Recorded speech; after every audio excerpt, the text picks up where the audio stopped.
time that we figure out it's not accurate. More or less might be just a complete lie. But the emotions of everything with our people is amazing.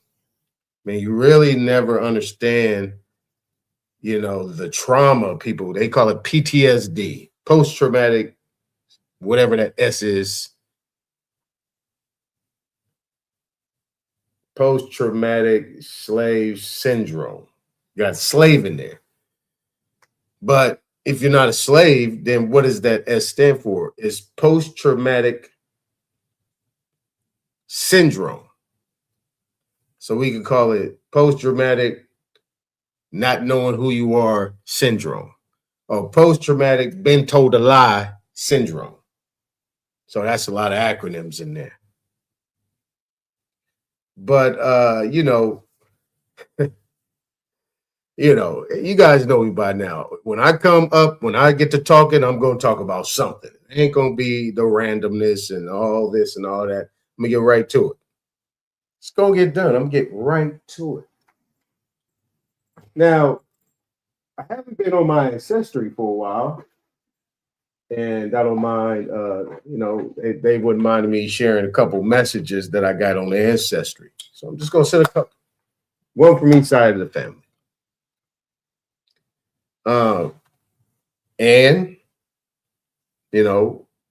in one of the reach outs that I had on one side of the family, once I got to talking to my cousin, come find out, found a cousin on, through ancestry, and, she was like, we got to talking and she heard my spiel, told her everything, broke everything down.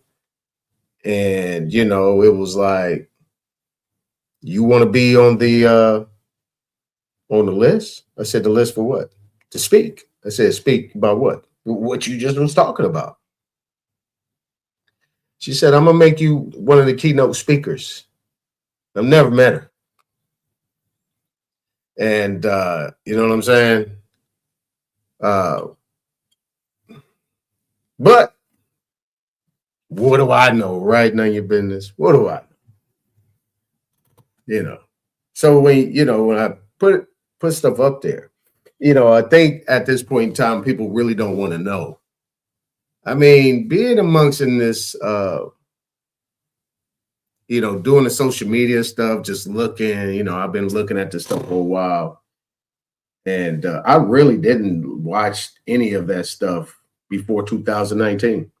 When it was all the shutdowns and then all the conspiracy theories came out, and I was like, wow, they talking about this, they talking about that. Shoot, man, I've been on this shit back in the late 90s. Been knowing about a lot of this stuff. So these people started bringing this stuff out. The most interesting thing was, it was so-called white people talking about this. I said, whoa, white people talking about this now? Wait a minute. We might be on to something. So what's happening? I'm not a crook. But you look at it as something that kind of changed the whole perspective of things. You know what I'm saying? I was like, wait a minute. Let me listen to this stuff. So I started listening. Then it took me here and took me there and there and there. And pretty much, my folks is like, hey, listen to this person, listen to this person, listen to this person. I said, all right. So I said, damn. Things have changed. Things has actually changed. And I was like, whoa, wait a minute. People might be on something.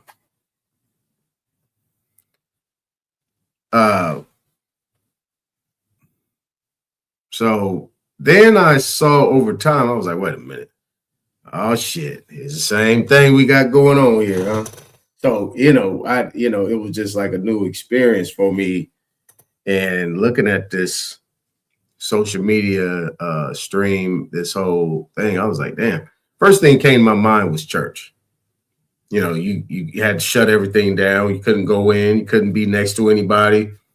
And I was like, So everybody went to the streams. I was like, okay. Well, it went to the streams, and I was like, oh, this is where they moving church to. And it seemed like everybody was sound like a preacher. And I was like, okay, all right. So found a couple nice streams, to listen to. Very educational. I mean, in my constructive criticism, they're doing the best they can. I can say that much. They're doing the best they can. So main reason why I am doing these streams is to put things in perspective. Because a lot of people can't stay in the same place. They jump around. They can't stay in one place for too long. And at first it's like, well, hold on. But then it's like, oh, that's intentional. So you ain't trying to be in the same place. You just want to move around because your information is limited.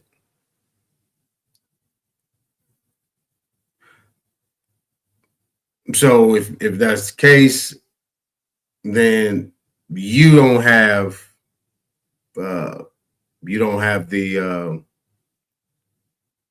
what would you say? You don't have the plan of action, or you don't have the wherewithal to participate in the change in regards to being on the front end of it.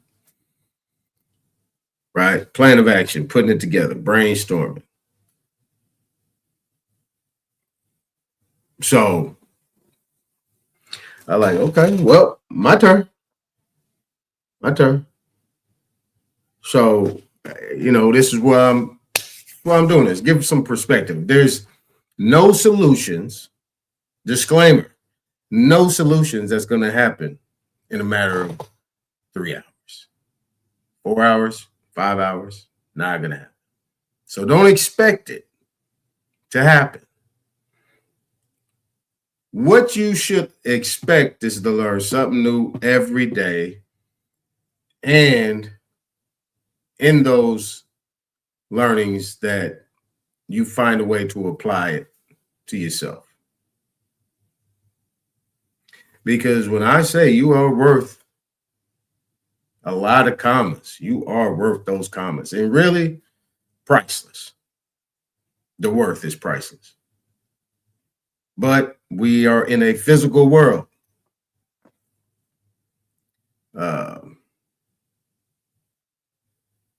But that don't mean you have to be material in that physical world.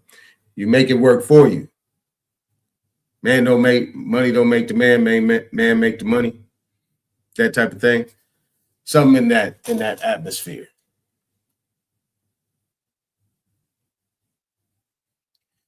Now, I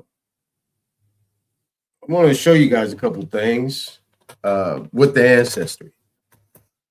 So you guys know that when I say something, I mean it. And you are free, anybody that's listening. There's been a guy that's been on messaging me back and forth on one of the bills, one of the last couple bills I did, the two of them ago, where I have the law up there. I think it's maybe the second one I had on the law, the third one. And he's been right there step for step with me. I think he was trying to figure out what I knew and how I can get, on that. But reparations, because he asked me about reparations and so on and so forth. And he's throwing stuff out there thinking I'm going to argue with him. I was like, no, you're correct. You're right. But you're missing something. You know what I'm saying? So it's been a good bill. And there's a lot of people in the messaging that are serious about this in these messages. They don't come up here on the panel, none of that stuff. So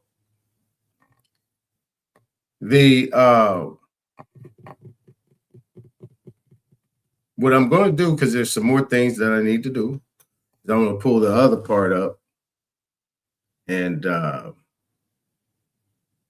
then I'll show you the ancestry thing. let's go through the streets first. Then we'll get on it. I'm gonna go frame by frame. No, I'm not. I'm gonna throw some music in the background so we stay clear. What am I doing here? Let's do this one.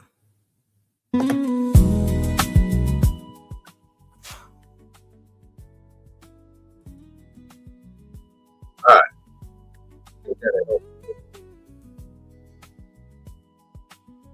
All right, let's go.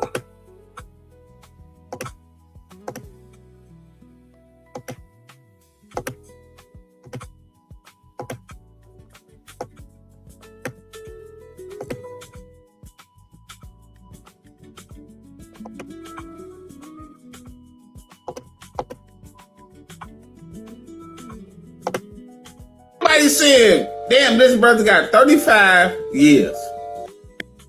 Man, get in here. So everybody said, damn, this brother got 35 years for killing an immigrant. He's an immigrant. No matter the way you look at it, he's an immigrant, right? He got 35 years and he's the Indian, right? He's Indian on his own land, right? Now, look at this. Look at this very closely. The statement that the United States Army had to protect the so-called African Americans from their own government, specifically the states and local authority, specifically the local authority that gave this man 35 years, right? Let's continue. Now, have you ever heard of the Royal, right? The Port Royal experiment, right? Where it was groundbreaking with the Civil War, with the same peoples that gave this nigga, him, 35 years, right? Think about that. Let that sink in. That they had to come free this nigga, right? If you look at it, forced capture of the area against white planters, they had to flee or fled, right?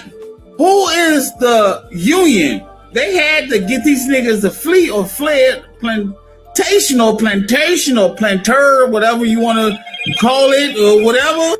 These are the same jurors or jury that say that he needs to do 35 years, right? These are the same peoples that they had to get from freedom.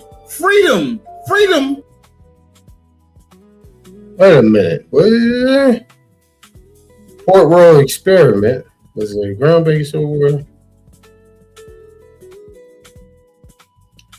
transition to freedom after Union forces. Hold on, man. Let's back this up a little bit. The Royal, right? The Port Royal experiment, right? Where it was groundbreaking with the Civil War, with the same peoples that gave this nigga, him, 35 years, right? Think about that. Let that sink in. That they had to come free this nigga, right? If you look at it, forced capture of the area against white planters, they had to flee or fled, right? Who is the Union? They had to get these niggas to flee or fled, plantation or planter, whatever you want to call it or whatever. These are the same jurors or jury that say that he needs to do 35 years, right? These are the same peoples that they had to get from freedom from these immigrants, right? As I'm saying this very well. Now, let's look at some evidence. You see this army? He's like, got the black peoples. Come on out of this. Come on out of slavery, G. Come out of slavery, G. Look at this. Come out of slavery, G. We got your back, G. Come out of slavery. If they touch you, we got your back, G. All right, we got your back, G. Here go another picture. 1960, so-called 8 or whatever. Look, here go this, and here go the army. Here go the black kids or the Indians. Say, touch them. Bust a move. We're going to kill you. Touch them, we're going to kill you. Here go another one. Here go the United States Army with the black kids or the Indians. say, touch them, bust a move, we gonna kill you. He go another, that United States Army talking to him, saying, what you want us to do, G? Get rid of these niggas. Get rid of these niggas. All these white peoples, whatever. Bust a move, nigga. Now, I say this to say that we gotta call the United States Army to bust this nigga out of jail and to arrest the family and the court system that who arrested him. We have the army on our side. It is what it is. Bust a move. It's the word of the day, the phrase of the day. Bust a move. Now,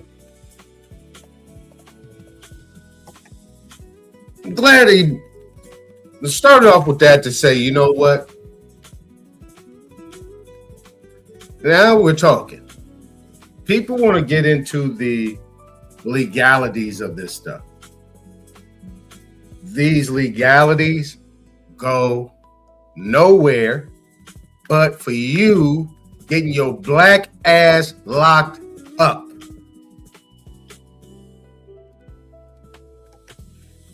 Understand that. Legalities get your black ass locked up.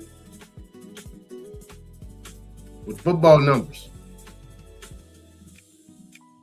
I don't care what these people are talking about. That young man is not coming home until he's 50.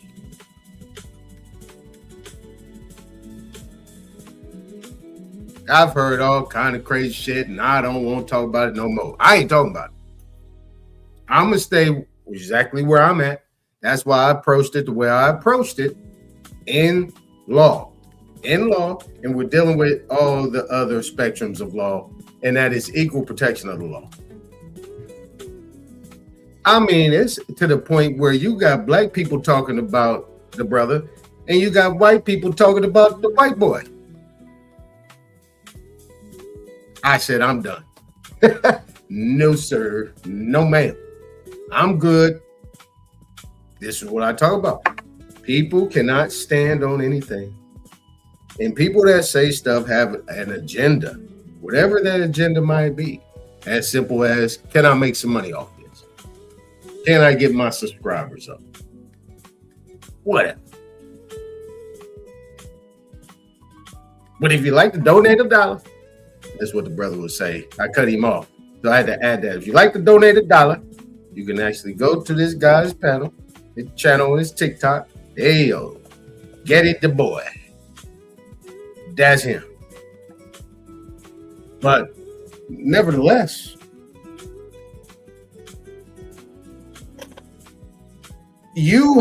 see, the one question is, and this would be a good segue. All right, so make a mental note of this. All right, make a mental note. Tomorrow, we're gonna make a distinction. We're gonna make a distinction based on this situation and the other situation with the young man. We can't forget about the young man that lost his life. They want us to forget about that. We ain't forgetting about that. That one's cut and dry. This one, all over the place.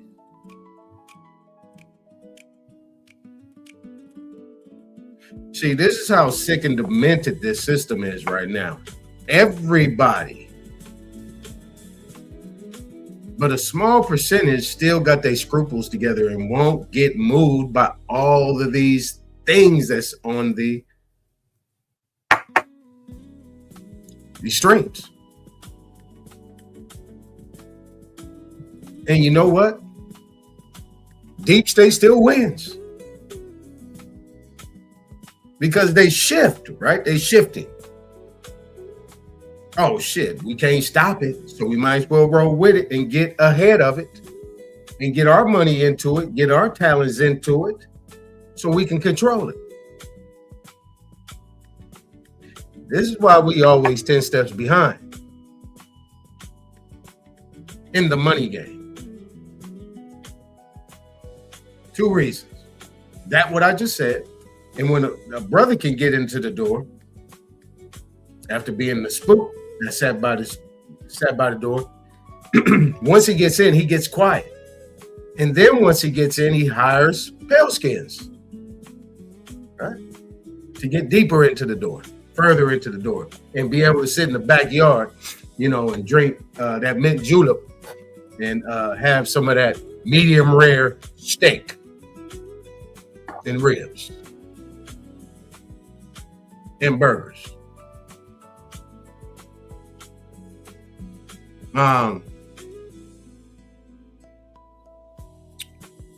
Got to figure it out. Now, so tomorrow, I'm not going to tell you how I'm going to do it, but I'm going to do it. And it's going to make sense. It's going to definitely make sense. How are they getting off and we are getting persecuted? How is that possible? I'm going to show you. Don't forget, Seminole County, Oklahoma, Tuscaloosa, Tallapoosa, Alabama, Seminole County, Florida. Right? Don't forget that. Where you at? Know where you at. When you over here, just know where you at. All right? Now, let's get back to the streets. Enough of me.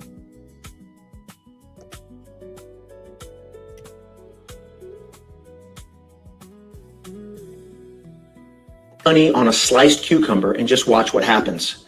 Pharmacies don't like this because half their customers would disappear overnight. Grab 2 cucumbers, 1 tablespoon of raw honey, squeeze in half a lemon and a cup of cold water. Now blend that whole squad till it's smooth. This hits your insides like a reset button you have never experienced before. It pulls inflammation out of your joints, flushes your kidneys, and drops your blood pressure naturally. I post natural remedies like this every day. Comment yes if you found this helpful, and share this with someone who needs to see it. And follow me so you do not miss the next one.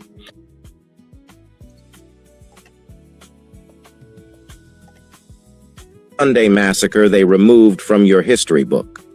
What they did on Easter Sunday 1873 was so horrific that the government spent 150 years making sure you never learned about it. Colfax, Louisiana. Easter Sunday.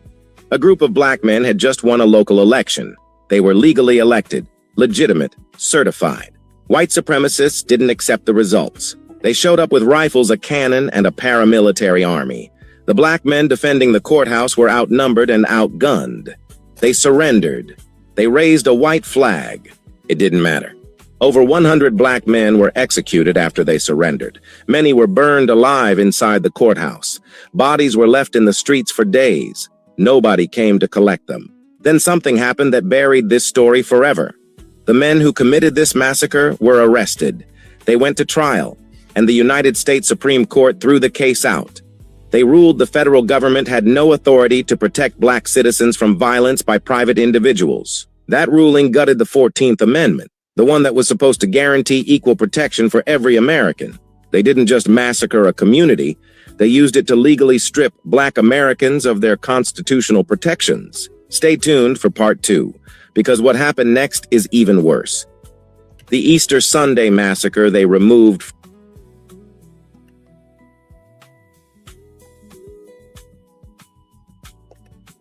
All right, guys, hold on to your seats on this one. Hold on to your seats on this one. Fair use. I don't know how this going to go over. Fair use on this one. All right. Fair use. Hey, Chameleon, what's going on, man? What's going on, brother? Harlem Pastoral Alliance, each pastor received $500 from Margaret Sanger through W.E.B. Du Bois for what? To allow this trash, this hoe, Margaret Sanger, to come into black churches in Harlem to persuade black women to abort their children. So the life of a black child was only worth $500?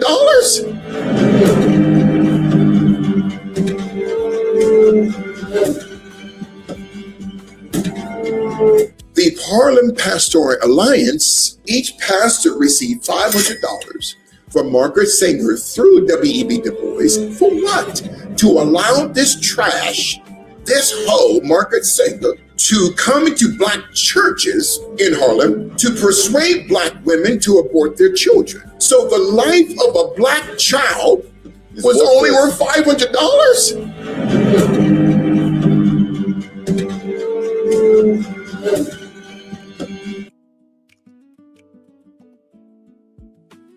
Ouch. That's ouch. Interesting. Anyway, let's keep going.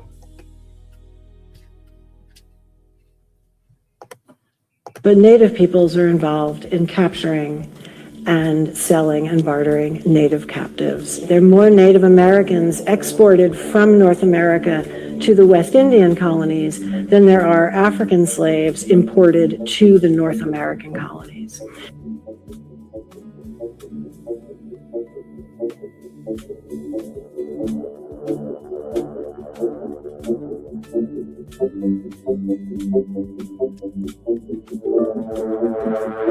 So many of the sources that we have to work with, and I think this is where so many of the myths that inform the legacies that people are still struggling with today, many of the primary sources that we have to work with are sources that were written by white missionaries, white federal governmental officials, and white citizens from the Deep South. And often those sources that describe Native slaveholding practices in particular, Native economic practices in general, and slaveholding in particular, tell us as much about the, or if not more, about the author of those sources than they do about the actual subject. But Native peoples are involved in capturing and selling and bartering Native captives. There are more Native Americans exported from North America to the West Indian colonies than there are African slaves imported to the North American colonies.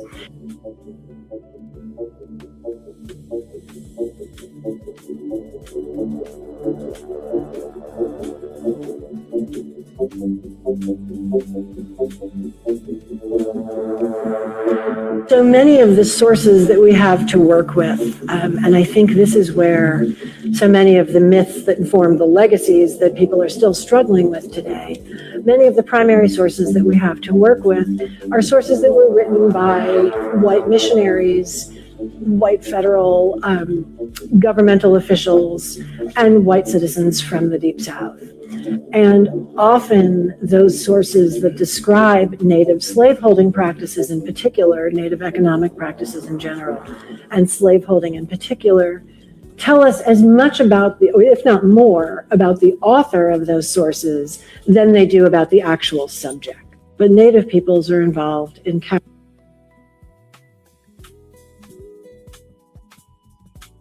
They don't tell you that he was raping people, brought back slaves, cutting people's nose off for gold, or they don't that he was raping people, brought back slaves, cutting people's nose off for gold, or they don't tell you that. They also don't tell you is why, what was so important about the year 1492? Why wasn't it 1892? Why wasn't it 1792?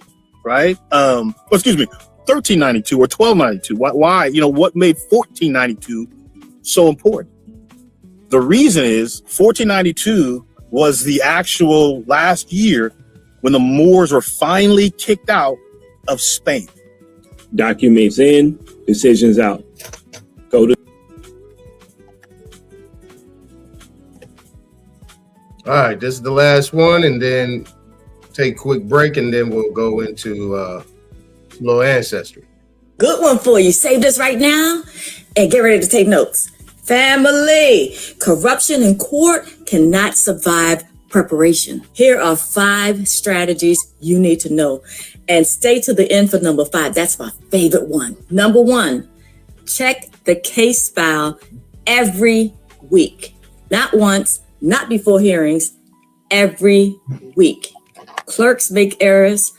Documents get added without notice. Random motions appear that nobody told you about. If you're not watching your file, you're flying blind in a system that is counting on that. Number 2, request the judge's history. Judges are public officials. Their history is on the record. Prior rulings, reversals, appeals where they were overturned. That information can shape your entire strategy. You want to know who is sitting on that bench before they even open their mouth in your direction. Number 3, ask whether or not the judge has any judicial misconduct complaints filed against them. Judicial misconduct commissions exist in every state. Complaints are documented. If your judge has a pattern, that pattern belongs in your strategy. Plus, you have every right to know. Number 4, request a new judge the moment you feel disrespected or uncomfortable in that courtroom. This is called a motion for recusal or disqualification. It is a real legal mechanism. You're not being rude and you're not being dramatic. It is your right. Use it. And number 5 is the one they really don't want you to use. I'm going to drop that one in the comments. Go find it. And when you do, when you find it, I want you to comment #Amelia Sutton. Yep, that's her. That's her. That's her. Let's remove that. We're going to turn this music up. It's show and tell time. You know, I get Amelia Hutton up there. I got to do some show and tell. She's not going to one-up me. You really think I'm going to let her one-up me? We're going to do some show and tell. Now, she talked about recusals, right?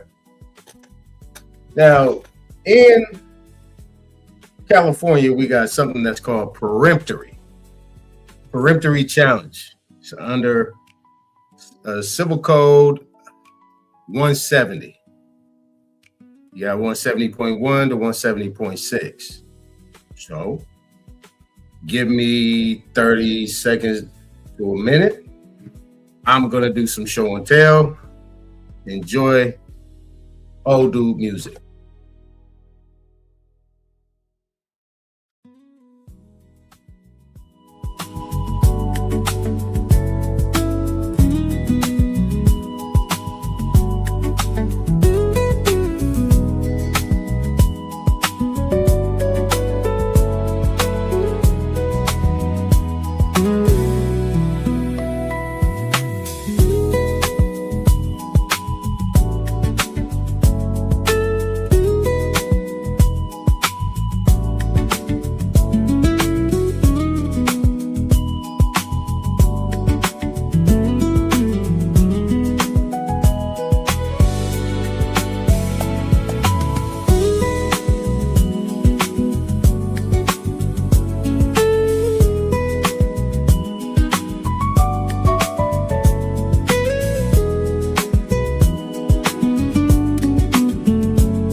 All right, I'm ready.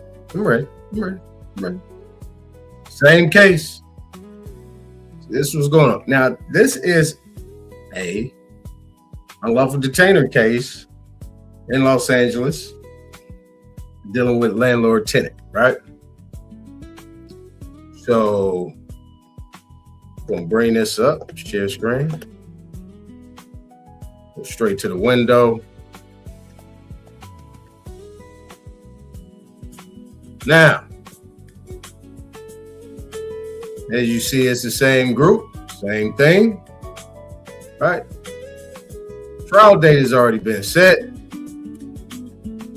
January 16, 2026. Remember yesterday we did something that was, November 2025 in pre-trial, right? Getting everything ready for trial. Now, we are in there. Now, this is like the third time we are actually in there. And these attorneys are being shuffled in and out, right? Remember I told you about all that, how they was doing it. They're sitting there talking about, hey, we got this, we got that, we got this, we got that for you. Hey, no problem. You disagree to leave, boom. You ain't got to worry about nothing. Don't pay anything. What about the payment? And we're not talking about that. We're not talking about that. We're not going to admit that in court, so we're not going to talk about that. Here's what we can do. Now, this is where the people need to know when they won. Now, I'm telling this individual, you know you won, right? You don't have to say too much of nothing. It's already done. But fear of the unknown is a reality. I don't really know how to do this stuff. This is when you get into the place where really I'm just trying to get out of paying. Even though you already tendered payment, you still trying to get out of payment. So what are you saying? You telling me that you're trying to get out of paying when you already paid? Oh, you didn't pay the conventional. So you still don't believe you paid. You know what? That individual said, yeah, I still can't wrap my brain around it. I still cannot wrap my brain around it. I said, okay, what do you want to do? I just want to make sure I ain't got to pay. Been in here for a certain period of time, so on and so forth. I said, all right. But nevertheless, in that last instant, the judge, right? Because I'm sitting right next to that individual, sitting right next. So he beeline right to me. He's looking right at me. Hey, you know, you can't talk. You can't say nothing to me. You can't say nothing to me, so on and so forth, blah, blah, blah. I said, yeah, I get, yeah, I know that. All I'm doing is talking to this individual right here. That's it. I'm just here as a confidant. That's it. The attorney on the other side is looking over into our paperwork, trying to figure out what we talk about. We talking to each other's ear.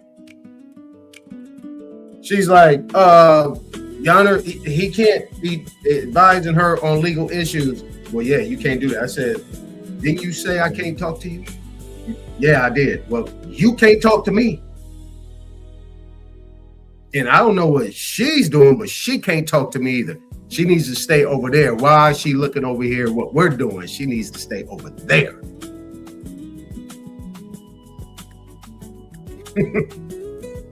But nevertheless, this comes here.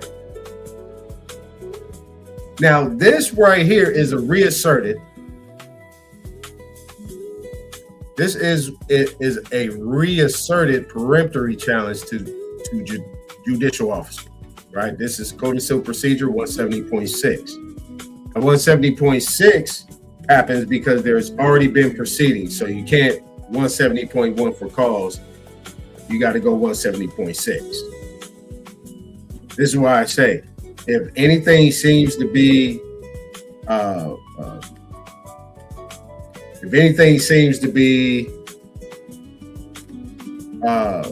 unusual in those pleadings that the so-called landlord did, or the tenant, or the not the tenant, but the landlord or the plaintiff, whoever it is in that matter, puts, and the clerk allows it to get filed and does not reject it, and once it gets past the clerk, the court or the judge does not catch it and then sua sponte dismisses the case without prejudice, meaning there's mistakes here. I'm dismissing this without prejudice. Fix it.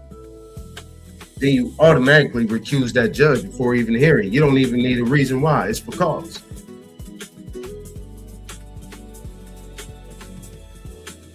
Now, this is what you would call reasserted because, the judge came back saying something.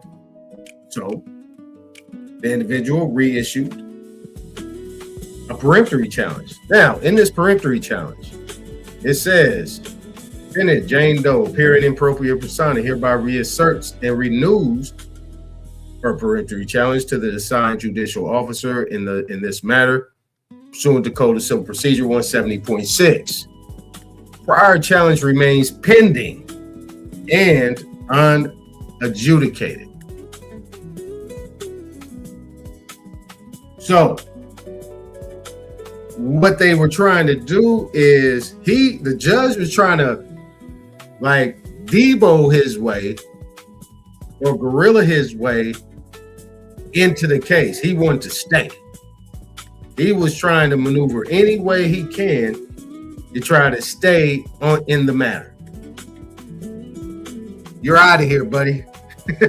Why are you still here? See, this is where you got to know that these proceedings are kangaroo. It's fictitious. It's fictitious. And if you know these things are fictitious, then you got to address it. But she really didn't want to address that part. I was trying to tell her, look, it's done. No trial, no nothing.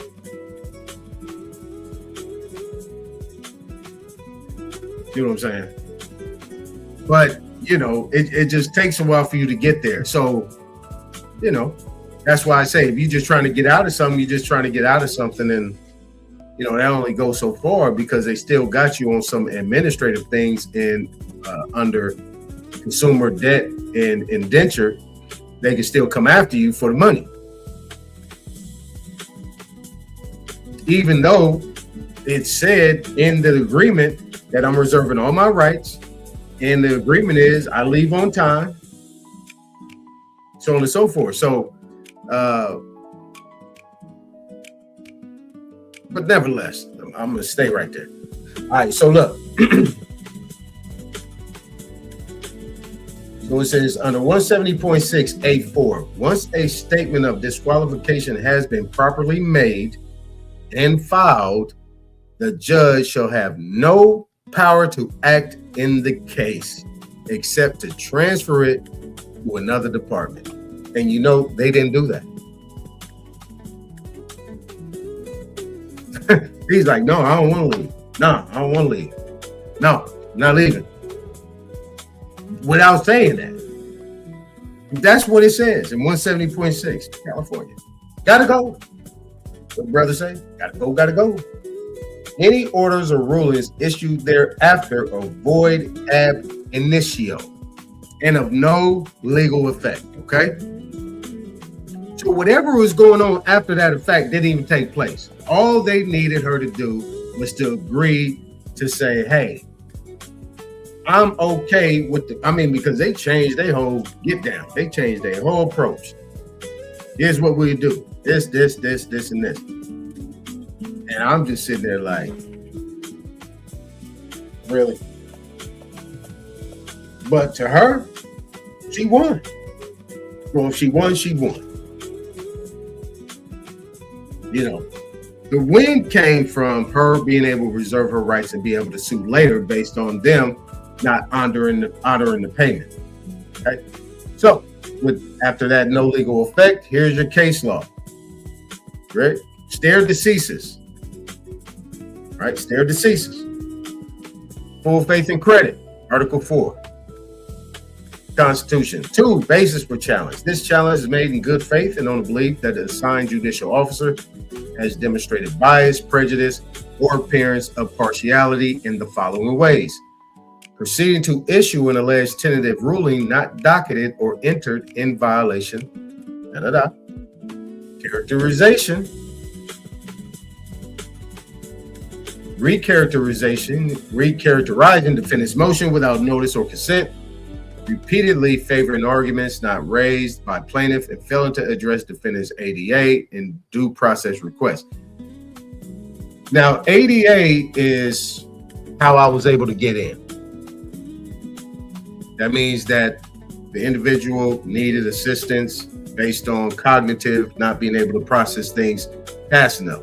You know what I'm saying? Under the circumstances of the conditions that she was in. She's not special or anything. It's just, hey, slide that in. You got somebody sitting next to you. Continue to preside despite a previously filed 170.6 challenge. Like I said, just stay there. Such conduct has caused the defendant to reasonably believe she cannot receive a fair and impartial hearing before this judicial officer. Request for immediate reassignment. There you go, 176A4. The court is required to cease all further proceedings in this matter, which they didn't, and reassign the case to a different judicial officer forthwith, which they didn't. Reservation of rights. There you go. Simple as that, right? So, there's an example. There is an example. I got another one. But for the sake of time, I'm not going to do it.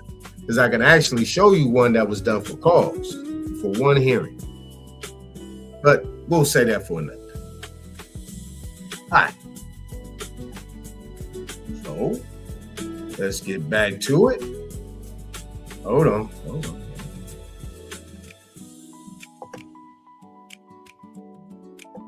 All right, let's get out of here. Remove that. I don't know what be going on with this. I don't know what be going on with that Instagram. But we got to try it out. All right, so what I'm going to do right now is I'm just going to show you something in regards to the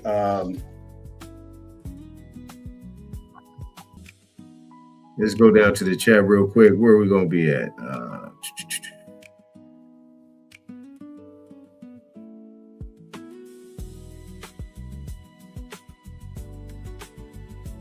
Now your business is getting it in.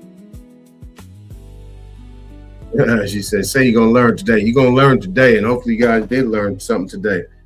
Now, I want to get back over here to the, I want to end off with the, what we did left off yesterday in regards to the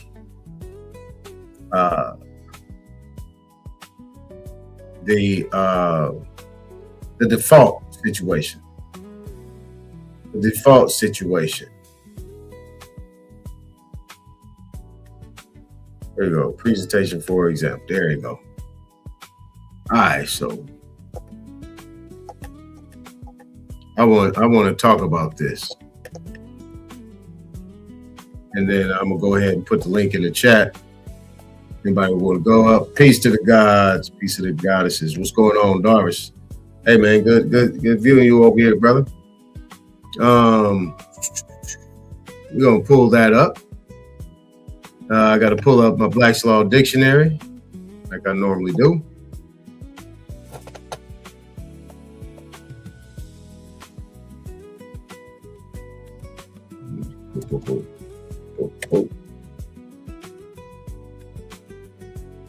All right, now let me get my all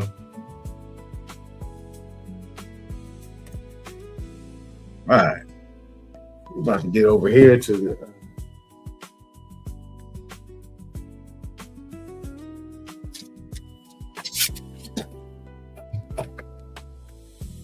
all right, because we need to find remedy here.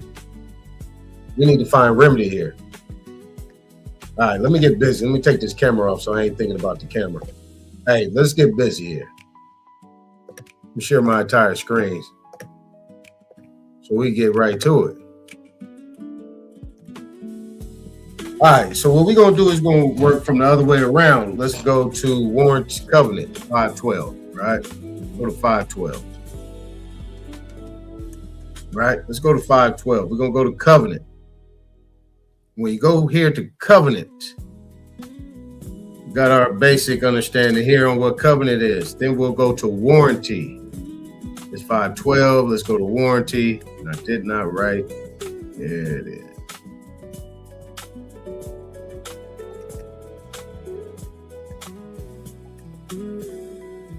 All right. So we got warranty, warranty, 1832. There's warranty.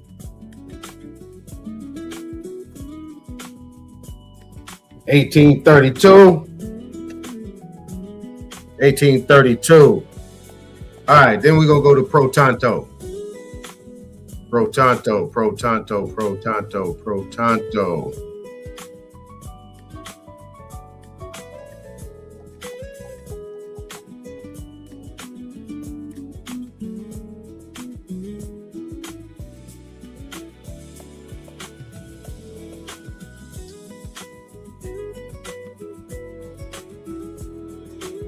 That's 1440. Now let's go to vest. We're gonna read this over again. I'm gonna spend a whole lot of time, and I'm just gonna kind of break this thing down to you in a way that it can make sense to you.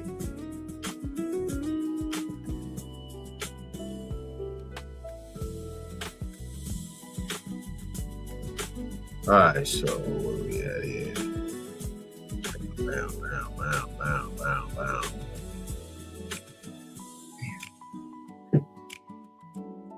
All right, so where we at? 1810. All right, 1810. All right, so now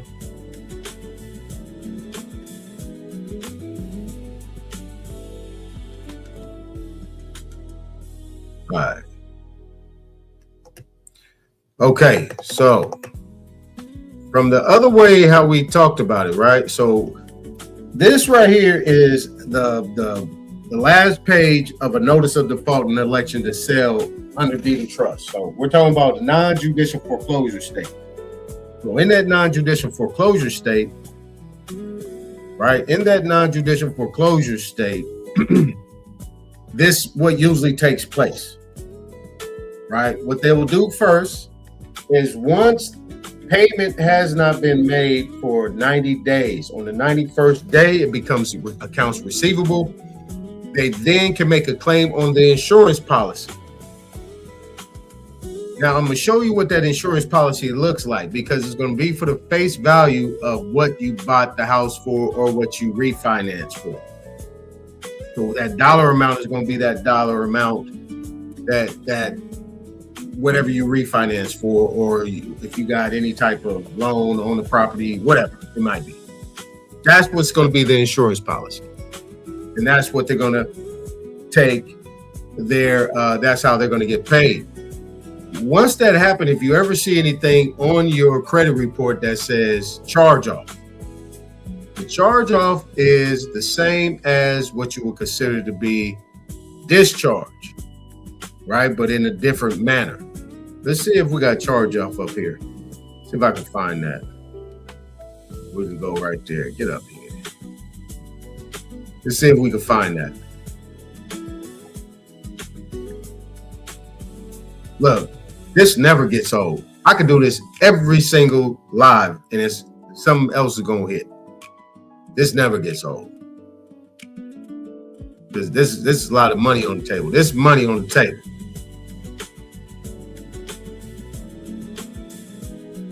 Boom, there it is. 371. All right, so we got charge off. 371. All right, so let's get back here.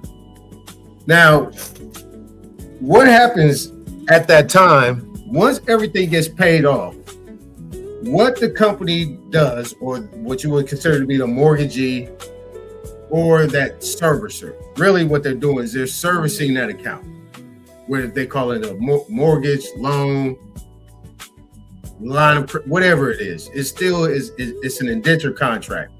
And that servicer works for the indenture trustee.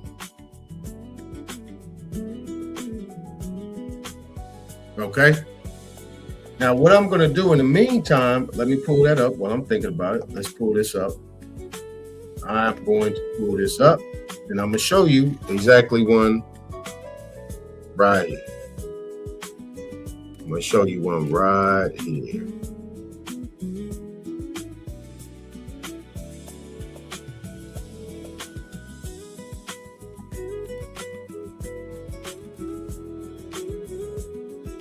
Well, I was about to say, no. All right, here we go. Let me pull this up for you.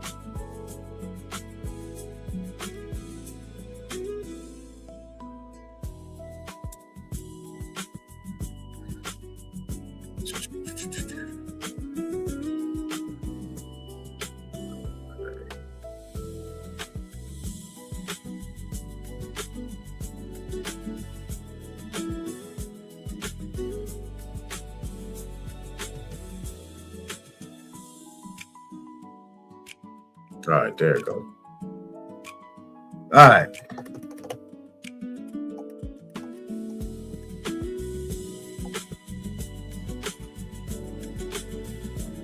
Now, when you look at an indentured trustee, right, what you will see is this. Right, so this is a trustee's deed upon sale, the same one as the other one, but it has different language in here. But it has the same language here, but without covenant or warranty, express or implied. You see the structure of the trustee's deed upon sale is totally different from the other one. Okay, so when you look at it from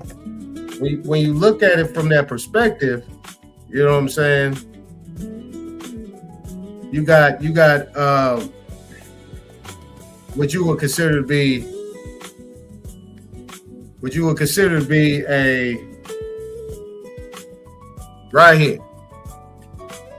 What you would consider to be a trustee, right? So this right here is your example of an indentured trustee, and this right here is what you would consider to be a real estate investment trust. Let me get my list together. This is what you would consider to be a real estate investment trust, what they call a REIT. Right? U.S. Bank National Association as co-trustee for Mortgage Equity Conversion Assets Trust 2011-1, Mortgage Equity Conversion Asset Trust 2011-1, Mortgage-Backed Securities 2011-1. So this is a mortgage-backed security. We should be able to find this on the SEC, but we'll save that for another time.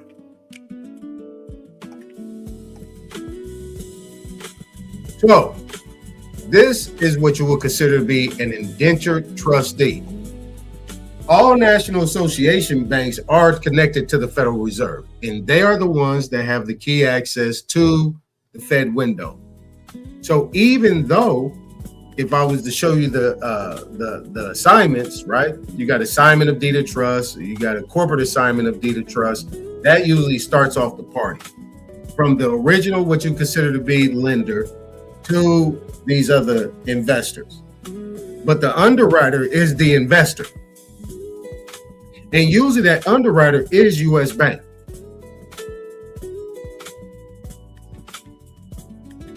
So they are the ones that's usually holding the note. It's either them or it's going to be Fidelity, because all insurance title companies are under Fidelity. Fidelity is the umbrella.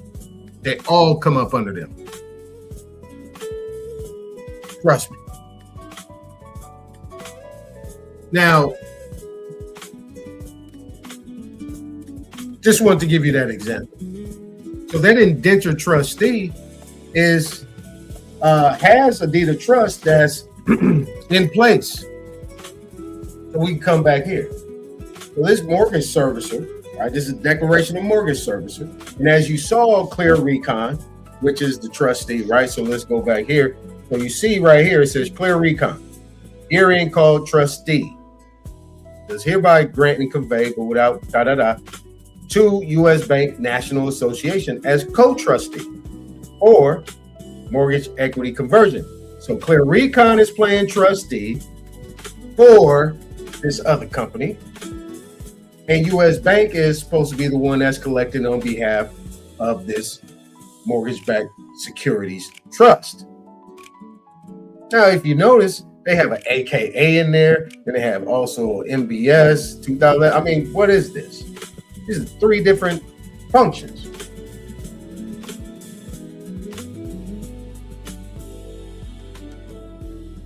Make it make sense. Now,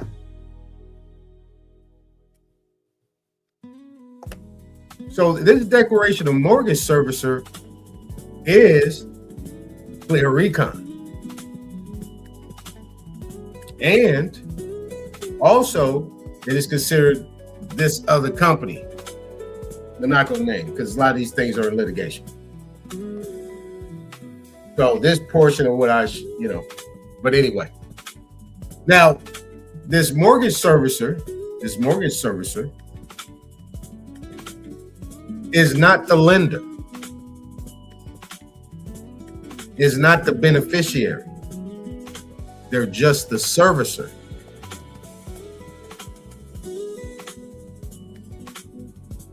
All right? Remember that, because they try to confuse the situation.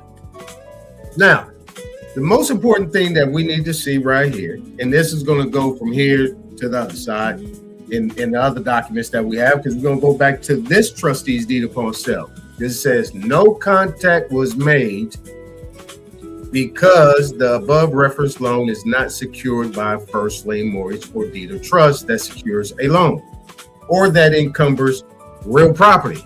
All right.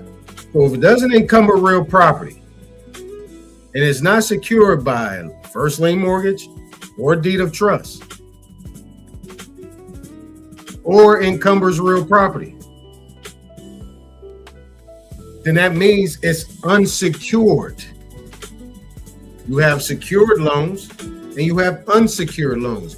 Credit cards are unsecured loans unless you get a secured loan or credit card where you put your money in, which is your collateral, liquid collateral for the amount you want for a credit card. But most of the times these things are unsecured.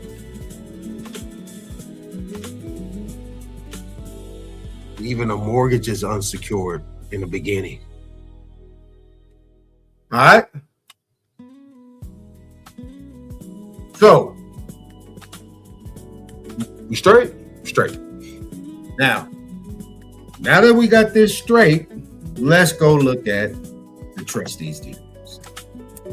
And let's see if we have anything that matches that notice of default. Because this trustee's deed upon sale is in January of 2022.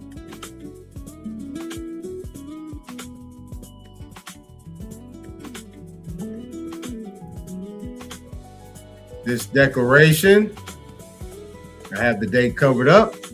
This notice of default is dated 2020.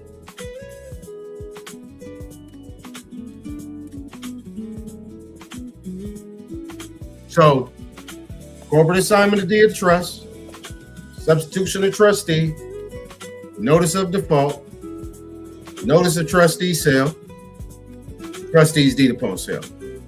That's the order. In the non-judicial foreclosure state, if that has not been done in the proper order, null and void. Right? But even then, it's still an unsecured debt. It's not secured by anything at all. We looked at them codes. We might get back to looking at them codes. But let's get back to the trustee's deed upon sale. Now, we have this same language. We have the as trustee does hereby grant and convey, but without covenant or warranty, expressed or implied. All right, title, and interest conveyed to and now held by it as trustee under the deed of trust in and to the property. So they're saying property. What is the property?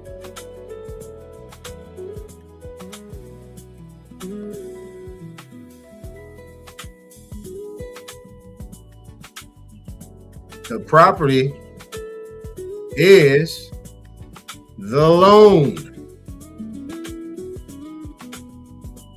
the mortgage, or the deed of trust, because it says property. It can't be real property because it said property.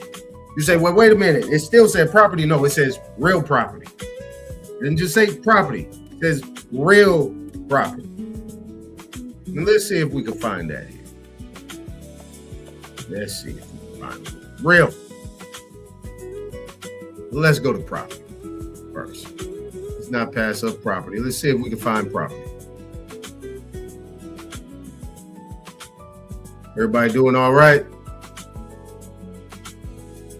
All right. Just checking.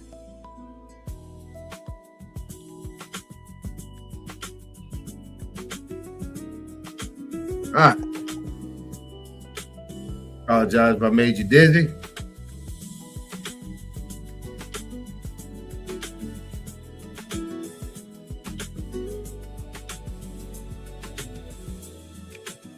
Come on. Damn. Yeah, when I downloaded this, Black's Law 4, some things got messed up in it. Let me do this real quick.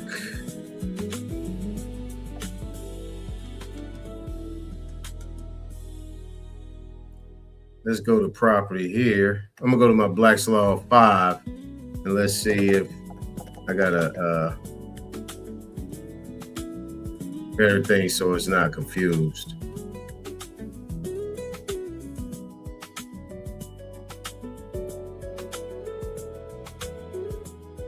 All right, so what we got here?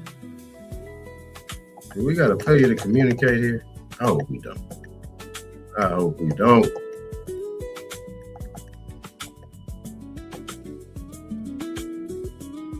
All right.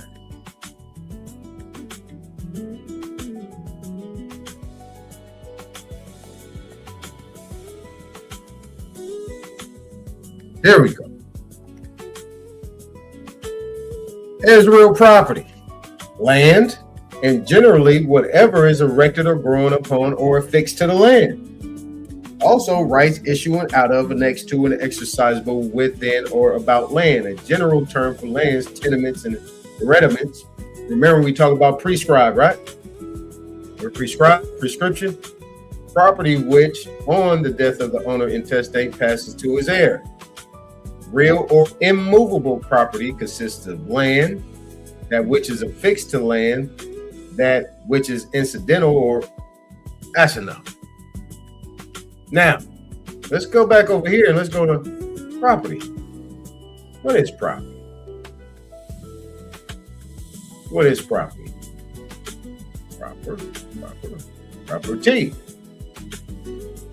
Property, that which is peculiar or proper to any person, that which belongs exclusively to one.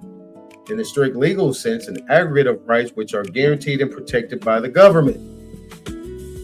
So, even in the property aspect of it, this is protected by the government.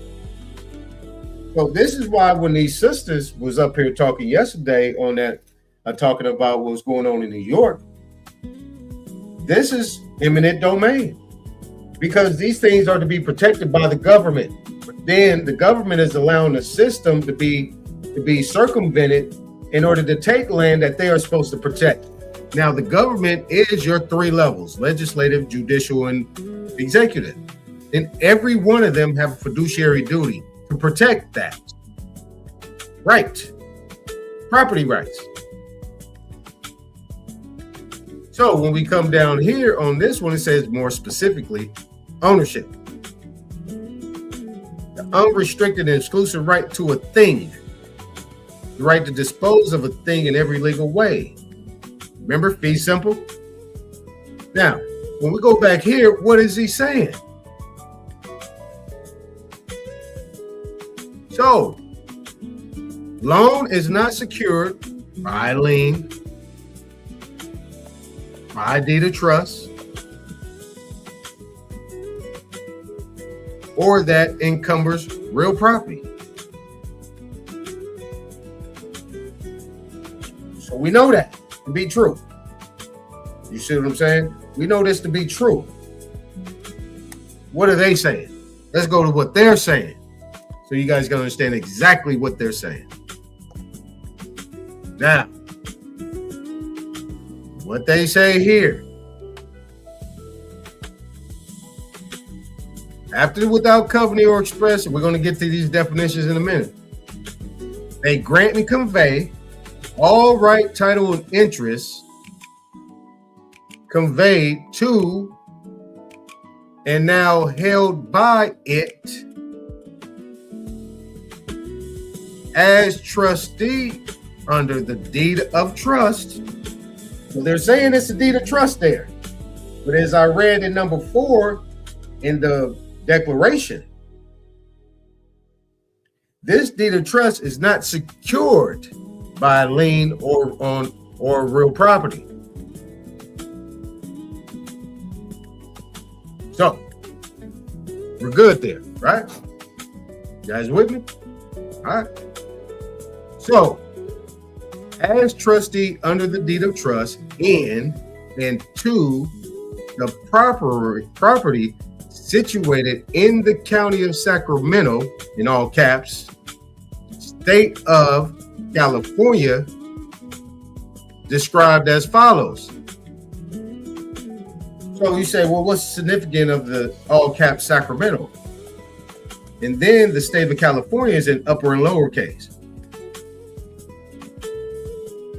Because this is considered to be a fiction, a figment. That they actually have that there and they can use that to say, yeah, that's where it is. And this grant and convey. Some of them say, well, this grant and convey, all caps, can be considered to be a quote, like somebody's saying it. Well, maybe they might be saying it, but is it true that they're granting and conveying something? And it's actually being done in the county, lowercase c, of Sacramento. Now, remember this, we're going to get into all that in the next one, but I want to get to the basic definitions again and spend a lot more time on these documents, on these instruments. Now it says this conveyance is made in compliance with the terms and provisions of the deed of trust, executed, so on and so forth, in official records in the office of the recorder of Sacramento, in the office, lowercase o, of the recorder, which is capital R, of Sacramento, California. That all caps again, under the authority and powers vested in the trustee. Now, who vested that? Now we got vested, so we got the here. So keep those words in your head. In the trustee, designated in the deed of trust, or, you see, or as the duly appointed trustee, default having occurred under the deed of trust pursuant to the notice of breach and election to sell under the deed of trust. So it's one or the other, or both, they could say. One or the other. But technically, it's really under this pursuant to the notice of breach and election to sell under deed of trust based on what is filed, because all of those non-judicial foreclosure instruments is there prima facie evidence that there's actually a default that's in place.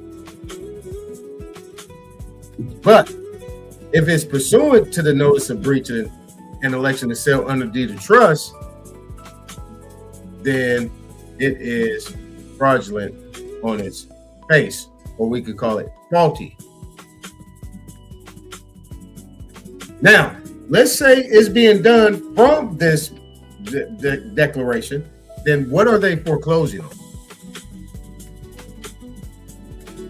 What are they foreclosing on? And what is considered to be property? Because it says property situated. So is that property situated in the county of Sacramento, all caps, or is this property which is situated in the county recorder in the county of Sacramento? Because they say right here, this official records in the office of the recorder of Sacramento in all caps, and that this property is situated in the county of Sacramento. So the recorder, see, and what they don't say right here in the office of the recorder of Sacramento, California. So is it the county of Sacramento? Because the recorder is called the county recorder, the county clerk recorder, over all land records dealing with land, probate, trust, those issues. Okay. If I lost you, it's cool. You got the rewind button. You can play it back later. But I want to show you how they're making the verbiage, right? And this is where I came into the conclusion. I figured out what was actually taking place. Is they're actually misrepresenting material facts. They're utilizing these words and manipulation and hoping that we actually acquiesce to it by our silence, or get tricked into coming into a venue or a jurisdiction of court that has nothing to do with you, and then they can slap that on you. Because even these quiet title actions, and I'll talk about that, even these quiet title actions are being approached the wrong way. Because why would you bring somebody in if they can't prove up on the debt? If they can't verify the debt, if they can't produce any unaltered wet ink signature, original, in front of you within a period of time, and cannot prove to you point for point that they actually have a clean assignment, they can give you a dollar amount, paid the taxes, notified the trustor or the party that actually is the endorser of the instruments that got the whole party started, you are not a party. You are not a real party in interest. And you can't give me a wet ink signature from your responses that you're giving me. You're giving me a computer generated one. You are not a real party. So no, I'm not putting you on that quiet title action as a defendant. That's giving you power. That's actually telling the court, yeah, they are a party of interest. But if you're looking at these instruments right here, they ain't got no interest. They just throwing shit up in there. And if you actually go back up here to the top, this Title 365 and this recordings that was done, this is in a whole nother state. This was in Florida. So they're electronically filing these things and getting them and circumventing them through there, through these codes, and not providing any verifications. But what you would consider to be this one, this declaration of mortgage servicer pursuant to civil code. So if you know this is in there, as a recorder or working for the recorder's office, and you actually allow a trustee's deed upon sale to be registered, and not registered, but recorded in the county, you have participated in the fraud. Unless you're not saying really what the trustee's deed upon sale is doing. Is that trustee's deed upon sale actually putting you in first position lien because you purchased the debt? Now that's another story. Pretty much that's what we're doing. But I mean, that's what they're doing. Found that out too. I'll show you one of these days. So when we come back here, let's go to page 6. Bam. You also look at this deed of trust, right? It goes in here. Deed of trust, including sending a notice of default and election to sell within 10 to 30 days. There was no notice of default, election to sell.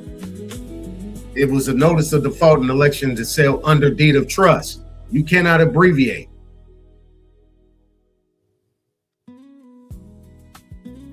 Within 10 to 30 days, and after it's recorded, and a notice of sale at least 20 days. There was no notice of sale. It was a notice of trustee sale.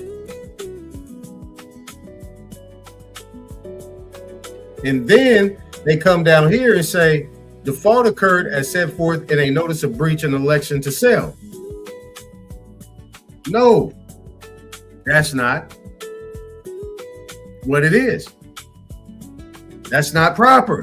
It was a notice of default and election to sell under deed of trust. You see the language that they're doing purposely. The notice of breach and election to sell is not a document that was delivered. It's like they know they're making these mistakes, and the county recorder is not even picking these things up. Wait a minute, that's faulty on its face. That thing is rejected. That does not, there's no law like you do with regular people that come here and want to come in there and file certain things. You tell them there's nothing in our law and policies that forces us to record this, period. Because it's off, way off. Now, this last part, it says, said property was sold by said trustee at public auction. No, it wasn't. Based on what I heard, no, it wasn't, because they was there. Nothing was sold. The place named in the notice of sale at this location, in the notice of sale, false, in the county of Sacramento, here you go again, California, in which the property is situated. Which property? The foreclosing beneficiary being the highest bidder at such sale became the purchaser of said property and paid therefore to said trustee the amount. Wait a minute, you're the foreclosing beneficiary. So that means you're the one that executed the foreclosure sale, the foreclosure process. You then appointed or assigned your own company as a trustee to execute this sale. Then you became the highest bidder at the auction. That's what they're saying. They started the foreclosure because there was no more payments after 90 days. They went and then did a claim with the insurance company, the title insurance company, got paid, then but sold the note at a discount, maybe anywhere from 10 to 30%, 30 cents on the dollar, got paid there, and then hired these people to execute a sale at auction under a foreclosure. This is what they're saying, okay? Absent the fact of them making that claim. They don't think people know that. They made the claim. All right? So you did all that, and then you become you're the beneficiary. You're the foreclosing beneficiary. And after you got all that money and did all that stuff that you did, you then went to the auction and bought it back. Being the highest bidder at such sale, became the purchaser of the said property and paid therefore to the said trustee in lawful money. And lawful money. So not only you bought it in lawful money, but you wasn't there. So you telling me that this company, ABC Bank Company, grew legs and arms and hands, got in a car and drove to that location and went and bought the house at the auction. That's pretty much what they're saying. Because they're not saying, said Joe Blow, representation or agent for ABC Bank came and made the purchase in person in lawful money. But if you already sold the note at a 30% discount and you already made a claim on the insurance policy and charged it off for the face value under the title insurance, and you got your money out of escrow,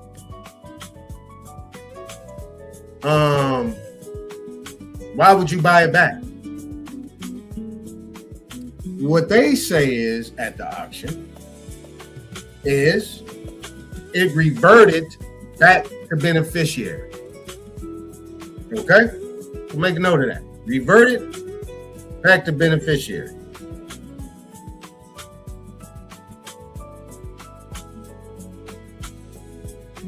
All right? We're going to look these things up tomorrow. We just going over these definitions. So I did it yesterday. I want to go over it again so that way you got a clear understanding, okay? Now, hopefully you guys are, right along with me. Not following me, but right along with me. Picking it up for the most part. And I'm doing a pretty decent job. If not, oh well. Do nothing about it, but do it how I do it. All right, so now that we got that clear, let's use our common sense. Does that make sense to you? Ask yourself the question. Does that make sense? All right. Now, we have this other term that I have in here, pro tanto. And we're going to go here to our Black's Law Dictionary. We're going to look these words up again. And we're going to start off with our covenant and warranty. Nope. Yeah.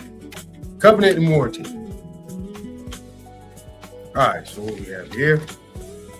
We have covenant and warranty here. First, hold on. Let me do this real quick. Let's look in the chat. Let's see how everybody doing. All right, we got 15 in there. Mula, what's going on, sister? Kay Glover. What's going on, Kay Glover? L. Your business is still in there. Darvis, if you're still here, what's happening? All right, everybody in there. New people in there. Appreciate you guys being in there. You ladies, I should say. All right. And hopefully I'm doing pretty good. The link is in the chat. Kay Glover L. Got to scroll up a little bit. Let me drop it again for you. Oh, I didn't hit send, Kay Glover L. You know that.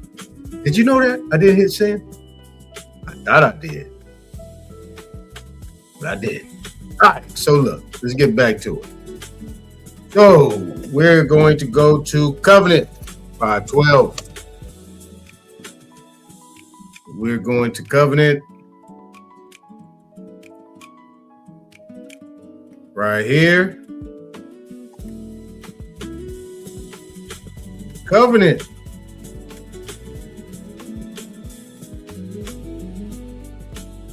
Hold on, let me check, see if she's up there. She ain't up there yet. She ain't up there yet. All right, but the link is in the chat. Hold on, let me pin it. Where we at? Where is it? Where is it? All right, there we go. You still in there? Hold on, let me pin this to the pin the message. All right. So it's there. All right, so let's get back to it. Hopefully you weren't in there. All right, so look. Covenant, the name of a common law form of action. Contract to, which lies, let me write that down. There's contract to, right. ex contractu, which lies for the recovery of damages damages for breach of a covenant.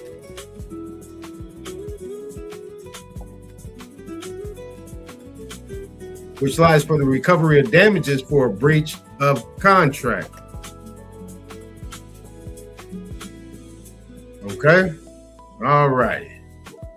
Or contract under seal. Law of contracts.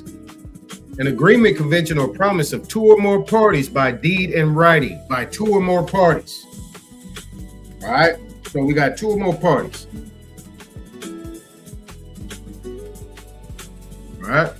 So, in those two or more parties, key.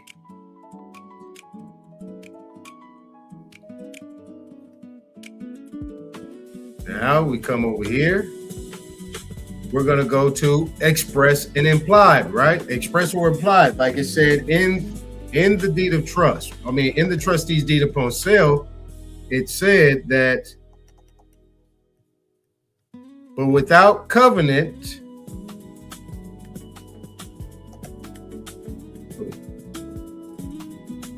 what happened?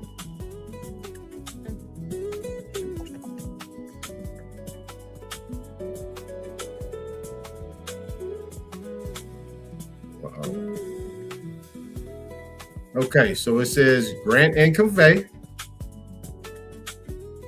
without covenant or warranty, express or implied. So, what does that mean? All right, she's in there. All right, so it says express or implied. The former, which is express, being those which are created by the express words of the parties through the deed declaratory of their intention, while implied covenants are those which are inferred by the law from certain words in a deed which imply, though they do not express them. So if it's not expressed or implied, so that means even in an implied status, it's not inferred by law. So law has nothing to do with this. So it says not even being expressed or implied without covenant or warranty, expressed or implied. So without expressed or implied, so it's not even inferred by law. Let's not worry about express. It definitely wasn't expressed based on everything I showed you. Because if this all happened, they said that this trustee then granted and conveyed under the deed of trust of that individual that I have blotted out in that name to that other company, ABC Bank, that I got blotted out in that name, and that trustor never got paid, then what are you granting and conveying? And it's definitely not a covenant or warranty that's expressed or implied. So nothing in here is by law. But this is how they play the game. All right? This is how they play the game, because they know you ain't got time for all that. You got to go to work. Shit, you got to go to work. You got to feed them babies. You got to feed your husband. You got to feed your wife. You got to do this and that. A lot of stuff you got to do. You know? So, now, let's go over here to warranty. Where is warranty? 1832. It's a new year. Now, let's go to a quick start off with warrant. I like to go with the root. Warrant, verb, in contracts to engage or promise that a certain fact or state of facts in relation to the subject matter is or shall be as it is represented to be. In conveyancing, to assure the title to property sold. So if it's without warrant, T. Okay. So that means if it's without warrant, and this is the conveyance, because it said convey, right? It said convey. This means it's not assuring the title to property sold. is not to assure the title to property sold by an express covenant. To that effect, in the deed of conveyance, to stipulate by an express covenant that the title of a grantee shall be good and his possession undisturbed. So that means that that name in that trustee's deed upon sale is no good. So that means that trustee that's playing in there in this trustee's deed upon sale that's supposed to be doing this grant and convey, which is in all caps, is no good. So that means this trustee's deed upon sale is what? No good. It's faulty. And it creates a cloud on title. Now, let's go to warranty.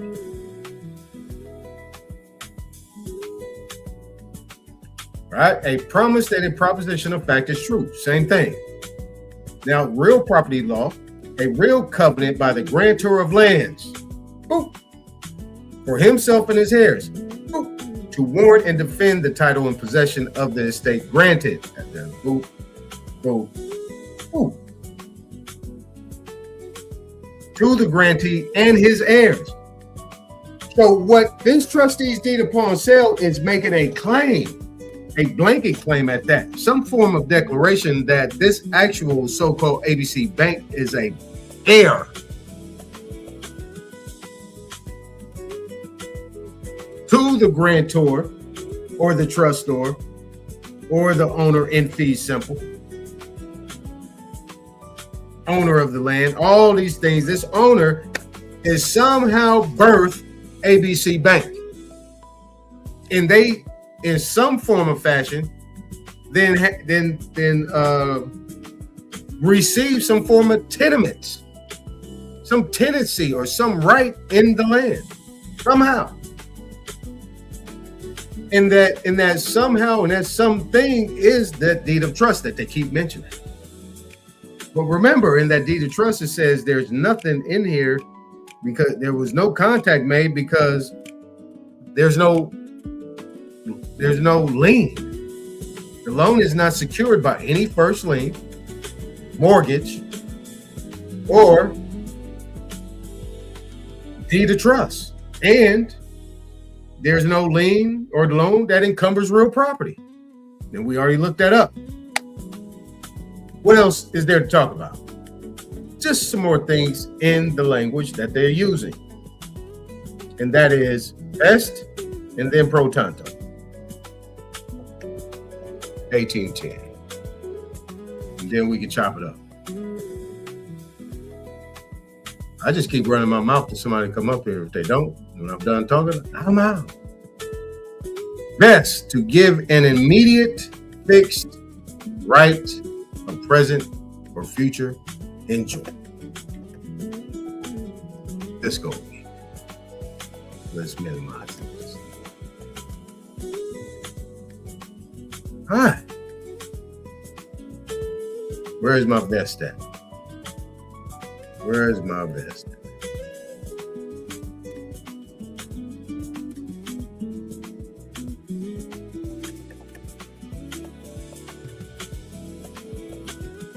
Where it go?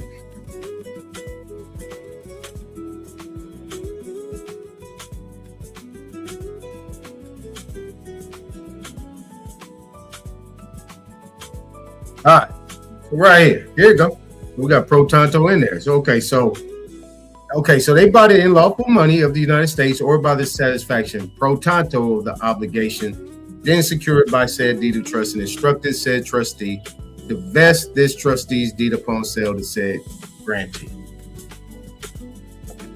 Best to give an immediate fixed right of present or future enjoyment. So is it in the present or is it in the future? So accrue to be fixed to take effect. Clothed with possession to deliver full possession of land or of an estate to give season to infial.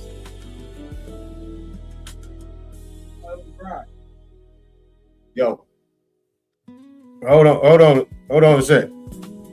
Hold on. Somebody at my door. Somebody have my dose. Somebody have both those. Hold on, y'all. Real quick. Let me get you this.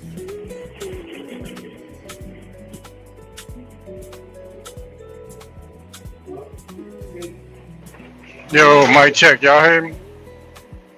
Yeah. We hear. What's up, Naughty? Hey, so Sister Hey Glover. Yeah, I'm just listening and whatnot, man. I was back there for a minute. Yeah, I was just waiting for I'm just waiting for him to finish. All right, yeah. All right, yeah, I'm back. Hold on. Let me go ahead and close this out. We get to vested, right? So vest, we have that. And then we have vested, fixed, accrued, settled, absolute.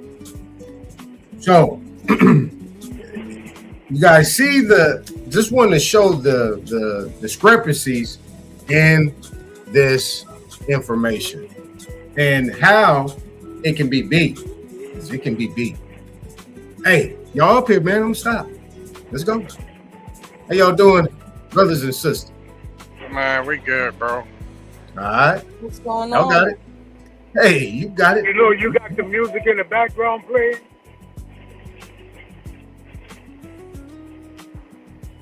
Oh, it was kind of loud. Yeah, everything was skipping all over the place. Oh, y'all couldn't hear it too good? No, you can hear it. It was just distracting. Loud. Yeah, it's loud. It's loud. Damn, it's low too. Okay. I mean, it's all right now. It was Yeah, real it was loud. loud. It was loud. Yeah, it was loud. Okay, good. It was kind of competing with you. So Okay. That's okay. That's good. That's good. That's good. yeah, Well, but you know, go look, ahead. this just you know how you breaking it down is so simple, and this is really what needs to be seen, because a lot of people keep talking about law work, and the law, but don't know the fundamentals. And Hey, you have Glover to, L. in order to be able to get what's rightfully yours back. All right, K Glover L. Mm-hmm. And Nadia, nonetheless, just so we can finish that off. Was the music too loud where it kind of disrupted the information? Like fully? No. Okay. I just want to make sure because I apologize. I was trying that out to see, and I was able to keep my focus. Actually, I was more focused, actually. Yeah, that's So, how I am with music. I can actually be more focused with music. Yeah. All right, continue. Yeah, it was just a little. Turn it down a little Just a lower. little That's bit. all. Yeah, a little bit. That's all.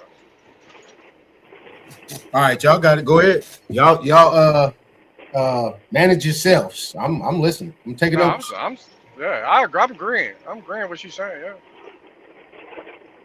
Nah, it can't be that easy. Come on, man. Y'all heavy. No. I'm just no. I was making sure she was finished. That's all. I'm making sure you finished. Yeah. I finished. I get the floor to y'all, but yeah, it's not that it's that easy. It's just that you have to know the fundament. You have to know the fundamentals. You got to know your enemy. You have to know what you're actually fighting. A lot of times people go in there blindly, and then they're like, oh, well, I got this information for such and such told me to do this, but it didn't work. Well, what do you know? Well, they told me to do this, but what do you know? You don't know anything. You just doing processes that somebody told you. You're going to lose every time. Right. Yep. So the thing about it is when you know certain things, I'm listening to you, Aton, and I see what they're doing. They collapse. I seen a collapse of a trust, right? When you make the trustees as the beneficiary, that's an automatic collapse of trust where they create a new trust. And then you said express or implied. So express is that's what we saying. You got it written. People call it paperwork, but you gotta write down your express agreement. That means you're expressing yourself in the public. The implied is acquiescence. When you imply, that means your actions can be agreement. So because it's implied that you under this black or whatever entity that's put on your people, is implied that you are under the circumstances in which they put that entity under. So because of your actions, because you say you're a citizen or U.S. citizen, you haven't expressed, who you're not, and what is not you, you're now acquiescing to whatever rule. That's what they making these laws and attaching it to the entity. So they can now charge an in-realm procedure with you not being there and saying that, well, by this person saying they're a U.S. citizen, they are now giving us the power of attorney to litigate as through through the administrative actions over whatever property that you deem that you signed for. So your signatures can be implied that you're agreeing to their actions. There's a lot of things that can be applied. That's why when you learn law and you learn how to express and do what the big bad paperwork people are saying that you're doing, no, you're reversing the damages that is done to your people.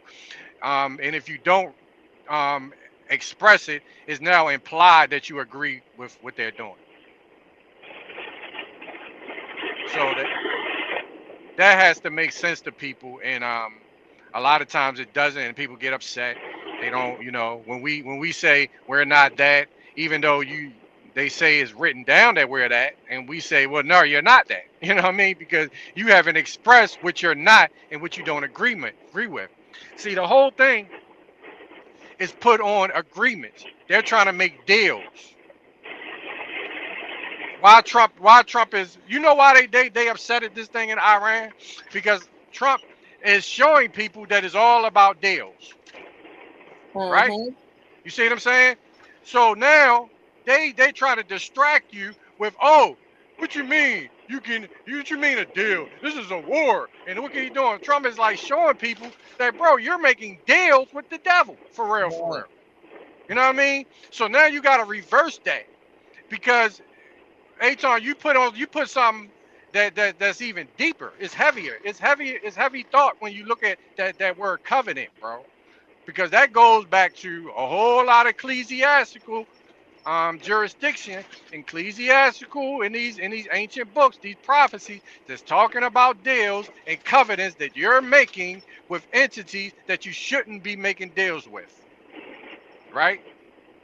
So I think I mean I'm looking at what you're saying, and I'm hoping people do some deeper studying so they can understand what you're saying, and then see the little deceptive and how these deceivers are putting you into a spiritual battle. And I mean I don't want to go too deep into that, but bro, y'all, if you're not getting what's really being done, you're not going to understand what's the damage, how to reverse it. You know what I'm saying? So that's all. I mean, I'm just going to end it right there. Giving my thoughts right back up. Yeah, so you have to give notification, like the brother man said. You have to implement your declaration, your affidavit, your proclamation, your testimony. If you don't, you fall up under the presumption of.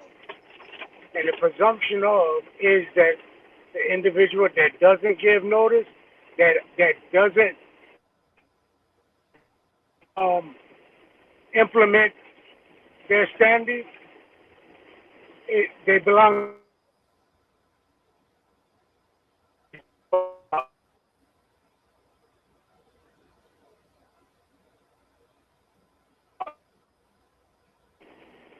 And what the people don't realize is that they themselves is considered real property,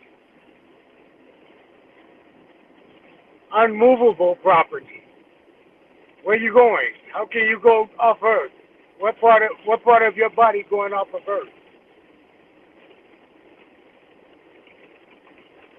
So you still standing, attesting to the land, or attached to the land.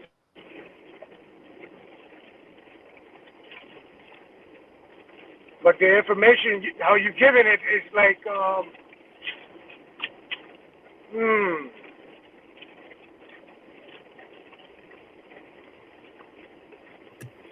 Yeah.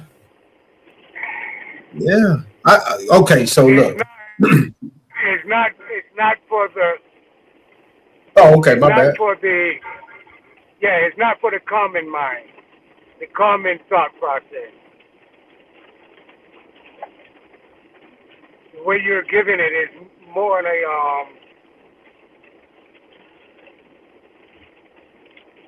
if you're fighting in a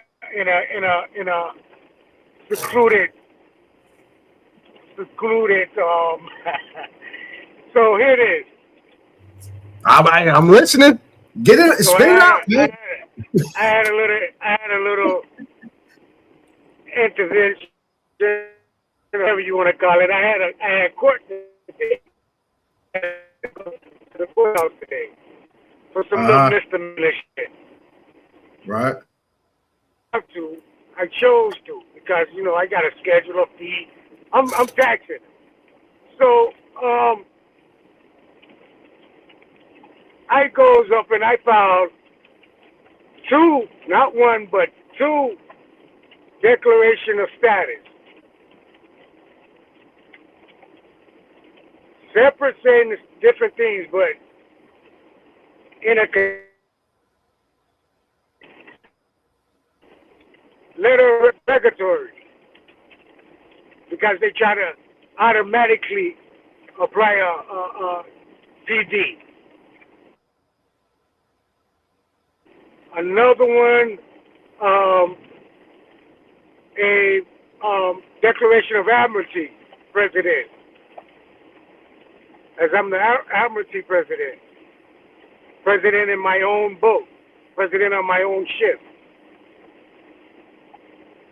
So I go up in court and I tell it, and I filed a counterclaim.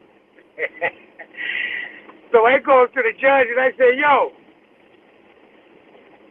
I said, these man here looking for someone that can just walk around and pick the lowest fruit. But I'm not that judge. He watched me. What do you mean? I said, they choosing to pull a case off a fruit from the poisonous tree. He turned to the state and said, he using big words, right? And I said, by the way, I done put so on the docket. So I don't know if you had a chance to read it. This was about 30 minutes before court. I got up to the clerk and put in like 4 fucking documents and had the clerk herself notarize them. All right? And my notarization is falls along the line of just because I have a notary doesn't subdue me to private or public jurisdiction just by having a notary. You check what I'm saying? All that's in the court. So the judge said, hey, he turned to the thing. He turned to the state. He said, hey, we're gonna set this all the way for a pre-trial, but we're gonna do a Ferretta in disclosure in private. We're gonna do the Ferretta first. He said, I'm not gonna be here. I said, shit, Judge, I'm ready to go right now. What you wanna do? He said, no, I don't want nothing to do with this. He said, I said, what y'all want to do? He said, I ain't got nothing to do with y'all. I told you, Donnie, that's what they be doing. He said, I ain't got nothing to do with y'all. He said, I'm gonna say, he said, you mind we do? I said, yeah, we could do it Ferretta. Cause they didn't already, I told him, I said, they set a PD on me under coercion. What the hell going on? I didn't ask for him. That's what I say. Where he come from? So the court already fucked up. The state already fucked up. And a little white boy come up there and say, yeah, we want to give him 30 days in jail, in the county, blah, blah, blah. I said, man, look here, look, I want this eradicated now. I want to move forward to court. Judge, what you want to do? We could do trial right here. judge looked at me. No. He said it for the second, third time. No. I ain't got shit to do with none of this. He said, yeah, it's going to be another judge. It's going to be another judge on this. So I'm looking like, well, damn. How my case jumping from judge to judge to judge to judge, and y'all running. But you're running to carry it into another procedure. And it don't matter what you're doing, what procedure you call it, whatever. I'm coming as in the stance of the Republic under this doctrine of common law. How I do my documents, I don't have to follow your structures. How you understand? And this is just something petty. Just he said, you sure you don't? I said, man, this little Mr. Me, man, come on, bro, let's go. I'ma bust their head every which way but loose. And that's why he said, yo, let me do it Ferretta. So they could go into Ferretta and try to see, oh, well, do you know the consequences of, and I'm going to go and tell him, no, I'm not looking to argue any facts. That's already in my letter of regulatory. I'm looking to argue any facts. I'm looking to argue what you think who you think, and what the fuck you think I am. That's it. It's funny though, bro. You got to have the notifications in. You got to. And Floyd already know the fuck I am, so it's like they want to play games, but they really want to see how far I'm going, how far I'll go. I'm suing every last one of them. I had a best mind to get a goddamn petition to shut the court down, to move the court out of the fucking county. All I need is 2,000 signatures. Yeah, you can get those 2,000 signatures early in the morning. Yeah. Go to the courthouse. Everybody that's standing out there waiting for them to open up, get them to sign get those signatures. Yep. As they coming in. They want to fuck around. But now you said that's a lot of work. You use the letter of rogatory. Do you use it on you use it against the judge or you use it against the attorney? Well, I got a letter from the mail Friday saying that I had a court date Tuesday, and I got a letter from the PD office saying call his office if I want to talk about this case, blah, blah, blah. I'm like, who the fuck is you? I already know what they did, you know what I'm saying? But they don't belong doing that.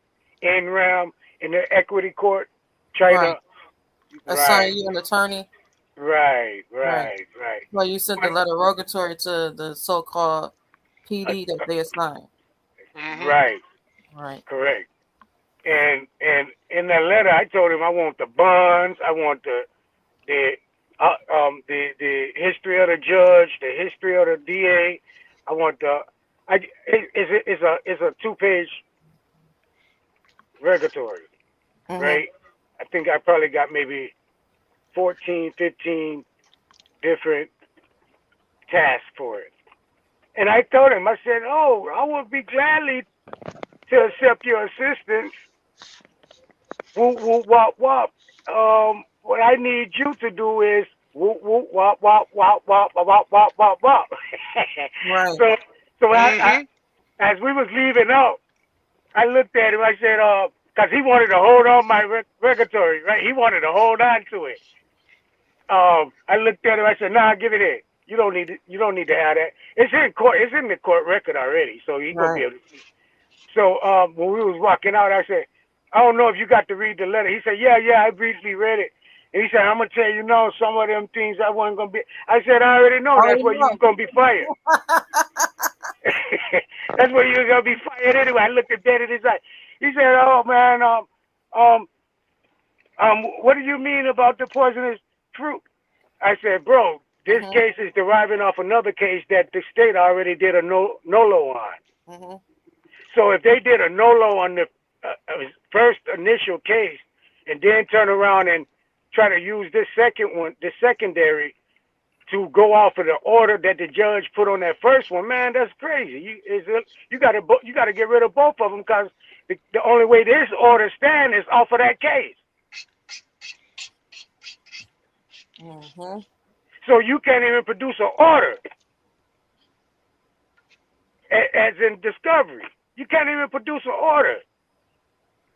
You see what I'm saying? Because the order was on the prior case that the state NOLO'd within 30 days. Because they know what the fuck was going on. Now I don't know what the fuck the state. I guess they got a new guy. He want to come with this little secondary fuckery, and I run him too. And when the judge and whoever the judge is, when he go to reading or she go to reading what they read, they're gonna be like, damn, this guy here. Mm-hmm. He ain't talking shit about the case. He ain't doing no crying about somebody did him wrong or whoop, whoop, whoop, whoop. He getting straight to the point of who the fuck he is, his status, what he's standing on, giving me case study, law study, how he falling under Title 8, Section 1122B. Goddamn, he representing all of that. Immigration, he ain't no goddamn U.S. citizen that we can, or a state citizen, enough times in there. Then I even came in there, he ain't got nothing to do with no license or anything like that. I still put the admiralty clause, the admiralty letter in to show them, yo, you can't even study me about driving or nothing in your and around here. So it's already in court. Since you open up a goddamn case, we finna air it out. I'm finna put it all in fucking public for the public to view. I am who the fuck I say I am. Right. And they don't want that shit in the public. Nope. Not at all. Yep. They want you to be that low fruit they can come snatch. Mm-hmm. That's why I be tripping when people be like, well, where your case law? Like, I be like, fool, that's your whole power right there. You calling them bluff. And you know they not gonna put this shit on no damn case law. So Not by at you knowing all. that, you know how much power you have right there? Oh my Mm-hmm. Yeah. goodness. Yeah, You use that against them. they don't, case law. Man, look what I just tell you. The man said, yo, Mm-hmm. hold up, let me read it. I got the little, so they got on there that I went and checked the records, the file already, and they didn't got all my shit in, and they got it where they doing a Ferretta and a slash pretrial on the same day. Specialty. It says specialty. Now the you know the local paper they give you when they want to do a little continuing thing. Mm-hmm. Vicoders. I put on there Vicoders. That's what I signed. How I signed Vicoders. Wow. Under threat and coercion. Spell that. Spell that. VI, capital VI dot period COACTUS.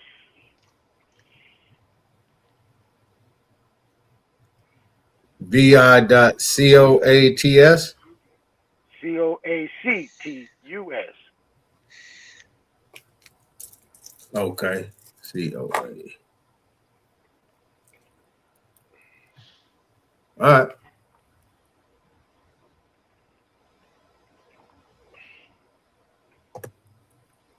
I just wanted to know. Oh, I thought you were pulling it up. I'm about to. Okay. Yeah. And shit. Then I go and do a little what you call it? Abbreviation, VC. Right behind it. God damn.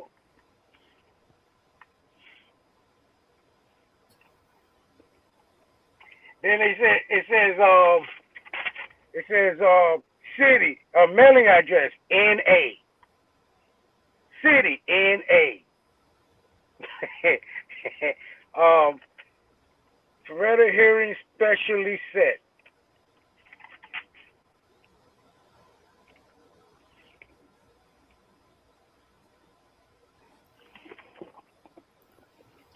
Yeah. So whenever whenever you have your in chambers meeting, with the judge, that's when you can really lay out what you're willing to do and what you're not willing to do. And so before the in chambers meeting, always know that the judge and the DA already had a meeting before they had the in camera meeting with you. That's gonna be if I find that out, that's gonna be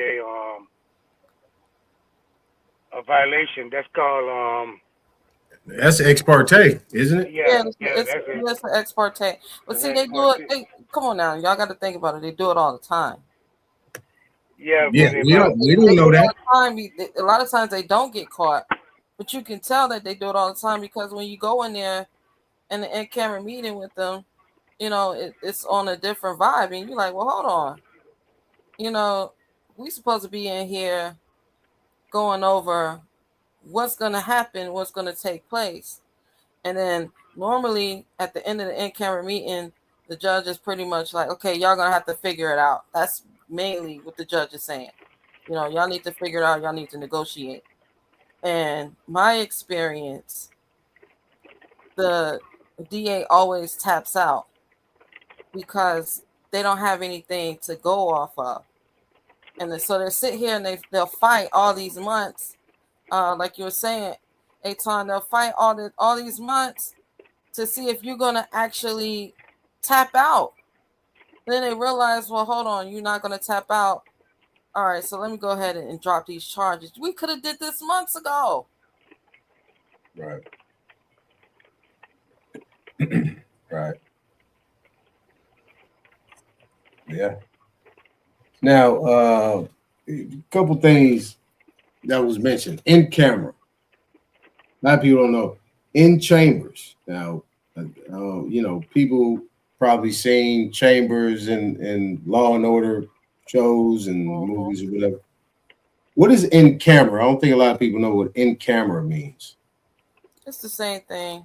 In chambers, in camera. So why they use camera? What's the significance of the word camera, though? Why are they saying camera?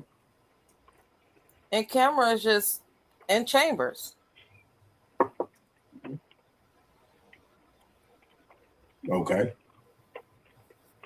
So that's all it is. It's just private meeting. Right, but everything is supposed to be a court reporter, stenographer sitting there recording the whole conversation, right? Not in this one. No. It's a private meeting. Wait a minute. Not by law. That thing is supposed to be, that clerk's supposed to be sitting right next to that judge recording the conversation. No, because you're not supposed to. The clerk represents the press. I'm supposed to have the press in there. Okay. This is where jurisdiction is important.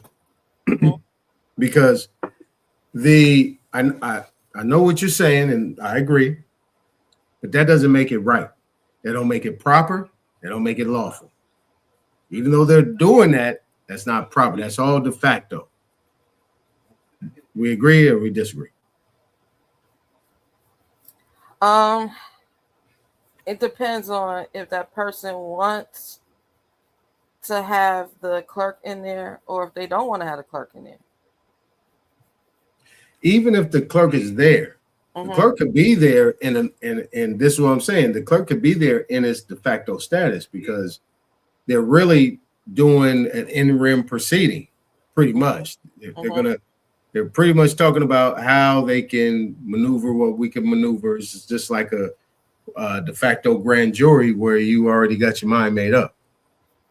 And right, so it's pretty much like, nonetheless, we're saying the reason why they mad at Trump so much is because he's showing them that you can make a deal. That's all you're really doing it in camera or in chambers. You're making a deal. Right. But in camera, in chambers, all parties are supposed to be present, correct? For the deal to be proper. Correct. It's got to be a meeting of the minds, Mhm. and everybody that's sitting there must be a real party and interest in the matter. Right. Let's just talk about it in a civil aspect, not a criminal. That thing is complicated. In a civil matter, everybody should be there. It should be a meeting of the minds. So, is there an attorney talking, or is there an attorney talking by himself, or with somebody that is a real party and interest to that other company, versus you being there or me being there on the other side without Most of an the attorney? time it's the attorney speaking on behalf of, you know, whatever corporation that or entity that they're representing. So, go ahead. My bad. Yeah, because you know the corporation, the way that they have the law set up, there's only attorney can represent the corporation, right? Right. So the attorney is there to speak on the behalf of the corporation. The judge is really there, and camera really is more like mediation or arbitration. That's really what the judge is like. We don't really see how partial the judge is when you're in court. You don't really see that a lot. But when you're in camera or you're in chambers, that's really where you see, because the judge is kind of more like the referee to lay out the fact. Okay, so this is the facts on this side, this is the facts on that side. What are y'all going to do? I'm glad you said that, because if it's in chambers and in camera, that judge takes off his robe. Mm-hmm. So he's sitting there in his regular clothes. So he's just monitoring or refereeing the conversation. No, money grip. No. No. Nah. No. No. Even inside that private room, he's acting as an arbitrator. That's what. Yeah, that's what she said. Yeah, that's what. Yeah. Okay, I didn't hear that. My fault, Yeah, sister. they're still in that, because it's on the record. That's how this is where you see where the clerk has a lot of power, because actually the clerk is recording everybody's conversation. So even that judge knows, even though your robe is off, that clerk is recording you too. So the judge is pretty much saying, hey, well, under, in camera, stare decisis should be taking place, right? Everything precedent should be taken. You should be talking case law in there. Do you have a claim on a motion to dismiss? Do you have a claim? And because the claim that's being brought is not really, can you prove it in the beginning? It's really, can the other side prove that they can beat it? That's the whole flip side of what they say. Well, burden of proof is on the one bringing the claim. Not necessarily. Well, they had. Go ahead. They had 3 lawyers on me today. Mm-hmm. Not one, but 3. Plus the judge. And he was kind of confused and kept turning his head to the other lawyers to ask for advice or their what do you think? That's what he said today. And one of them brought a statue up, which I'm glad he brought it up. I just left it alone. I didn't even argue with him because that ain't the place to argue. He just brought one up. He's sitting behind a bench, actually, a defendant lawyer. He's a defense lawyer for someone else that's dead. So it was like the fuck. But I ain't even studying. But what I'm trying to get to is when that judge go in there, that judge really don't know the law, and he's in there to see who can sway him to what he do know. If he don't know, if it's been admitted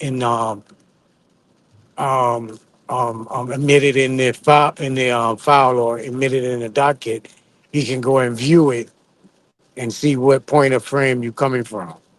Check. All right. So if that's the case, when a judge becomes a judge and he takes an oath, he must forget policy, procedures, and law. His thing is to make sure that he stands on Article 4, correct? No, Precedent. no, no. Wait. You talking about Hold a judge? You talking about an elected judge that's over the district, basically, on. Okay, so all right. So I chief get that. judge. This is why I always bring up de facto. But we're going by the Constitution that they are regulated by. This is what they're supposed to be doing, interpreting the law under No, Article 4. no, bro. They don't. No, those regular judges isn't observing that until you place them in it. You must place them under that I get that. because your stance. That's where your standing is. That's where your locomotive run. So you can't have me in your jurisdiction of procedures if that's what you of statutes and codes if that's what you're adhered to, which that's what they're adhered to. I get that. I think we agree that it only applies to certain ones that are elected, not selected. But these same people that are selected are actually coming in as if they're elected. So everybody that comes before them are under the impression, or what they consider to say in precedent, they rely on the fact. Well, let me say it this way: they rely on what's being presented and put in front of their face. That guy sitting over there, that lady sitting over there with that black robe is a judge. No, they're not. Oh shit! What? They are not. You telling They're me? they're You telling me? administrative You telling clerks. me? You telling me? Me 30 years ago ain't coming into court thinking that's a judge I'm looking at and not some commissioner or some little administrative That's adjudicated our kangaroo. that's a Stop it. clerk. That's a clerk, brother. Come on, man. As No, all magistrates and judges are clerks. If they're not elected, I get that. they I take their get turn I get seeing that. who's gonna be I'm talking in about judges. me 30 years ago. I don't know that this dude or this female sitting on that thing is nothing but an administrative clerk, magistrate, or really pro temp, or what we call it in California, a pro temp attorney training to be a lawyer. Not even trained to be not a lawyer, not trained to be a judge, but trained to be a commissioner. These people still got bar cards. 30 years ago, I didn't know that shit. I didn't know that. I'm talking about what is being presented before these people that might be like me 30 years ago. That's all I'm saying. That's de facto. Facts is de facto.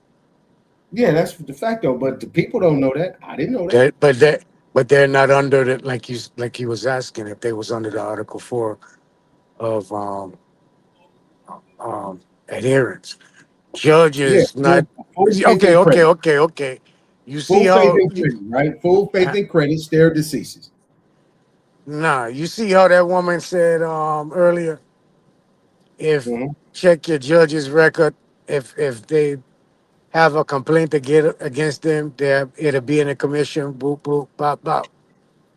Yeah. That's who your judges adhere to. They don't adhere to another judge for violating the Constitution or your rights. They don't adhere to the president. They don't adhere to the governor or the senator or the mayor. The only division that gets those judges is the Judicial Commission, bro. That's it. Right. Yeah. I got. That's under a policy and code of the canon. Yeah. I They can mean, you hire can. anybody to come. All right, okay. You know how you can be a ordained minister, or you could be a bishop, gone through seminary school.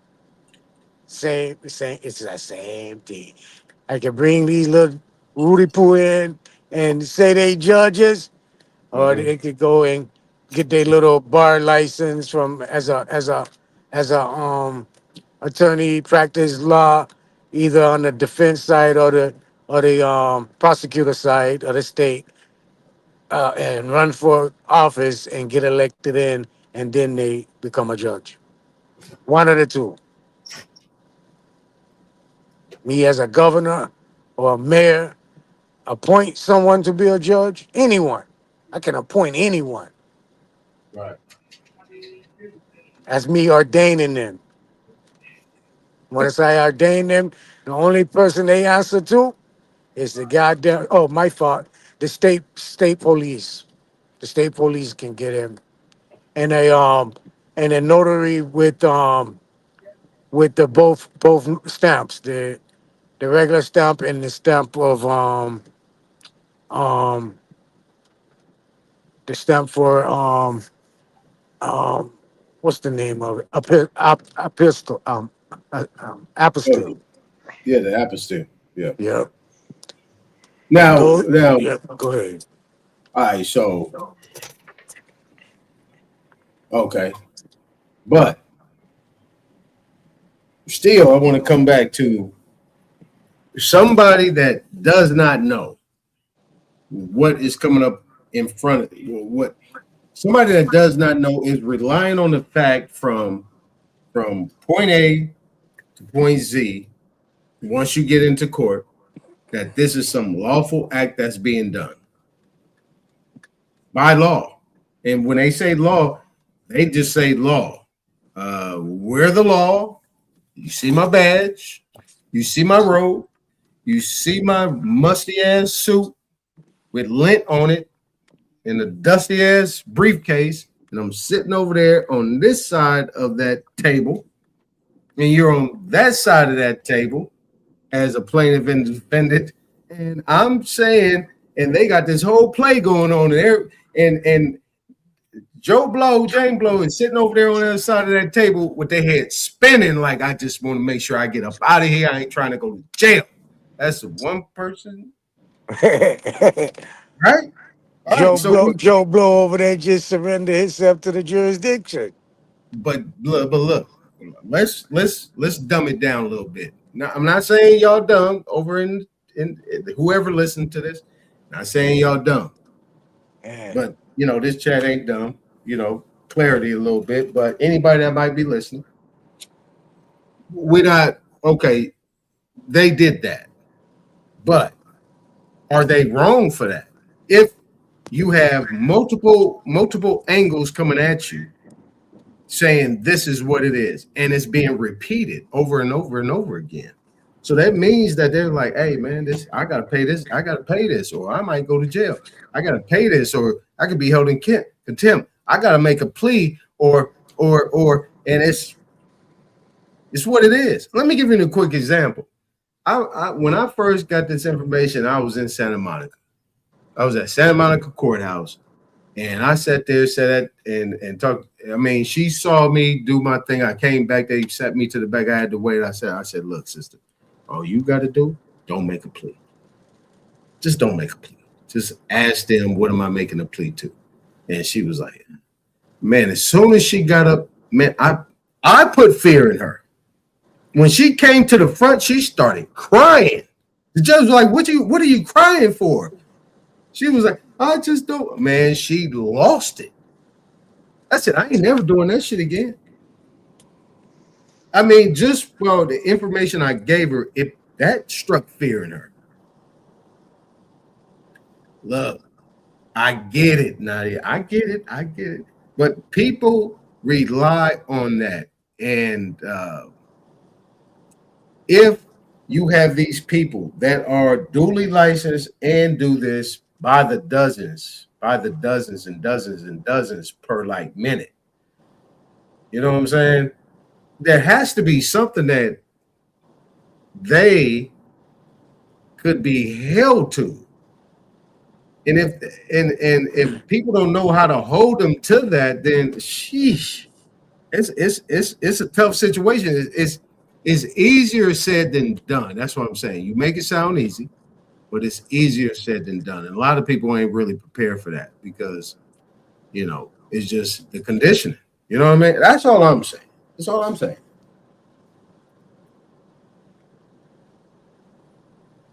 I'm done.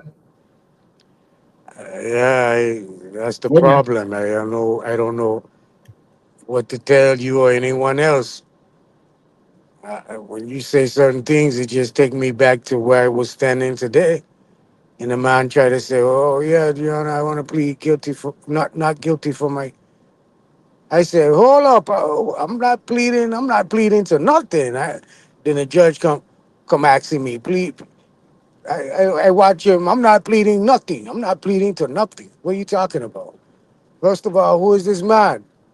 Second of all, pleading to what?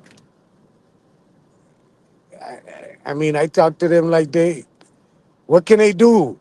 Long as I show respect and hold my ground, what can they do? They're gonna lock me up for holding my ground, saying I'm not a part of your shit. Then I even told him I was contested jurisdiction. I said, "Yo, so what about my contested jurisdiction?" Shoot his face up and just went straight to the state and said, "Yeah, we're gonna do a forever special hearing in private. We're gonna do that in private." Yeah, you better. Better not do this shit in front of anyone. And then even today, um, I was one of the first cars. I got up there and me and the dude started arguing. They were like, "Oh, we can't do that right now." I said, "What you mean? If you say you gonna represent what I want this shit done right now. I want them to throw the case out or settle this case out." I forget how I worded the shit in my letter, but the I basically just said, "Yo, boom, boom, boom, boom." So he looked, he tried to bogart. I look at the judge, I say, "Yo, we're gonna have to continue this." And the dude look at me, the judge look at me, my honor, my honor. I kept telling him my honor too. When I was talking to him, my honor. Fuck, boop, boop, boop, boop. But he was looking at it like, you guys need about 15 minutes. You guys can talk it over, go outside, talk it. I said, "Yeah, sure." Boom, boom, boom. I went and sat on the bench. The fucking state attorney or PD didn't come budge to come talk to me. So I like, hey. As soon as I got up the first time, I handed him the letter. And then when we walked back and gone the second time, the first time I handed him the letter, we gone back now. The second time oh no, we were leaving. And I tell him, "Yo, you get the view." "Yeah, yeah, I read some of it, man. I tell you, no, I ain't gonna be able to do none of that. Some of that shit.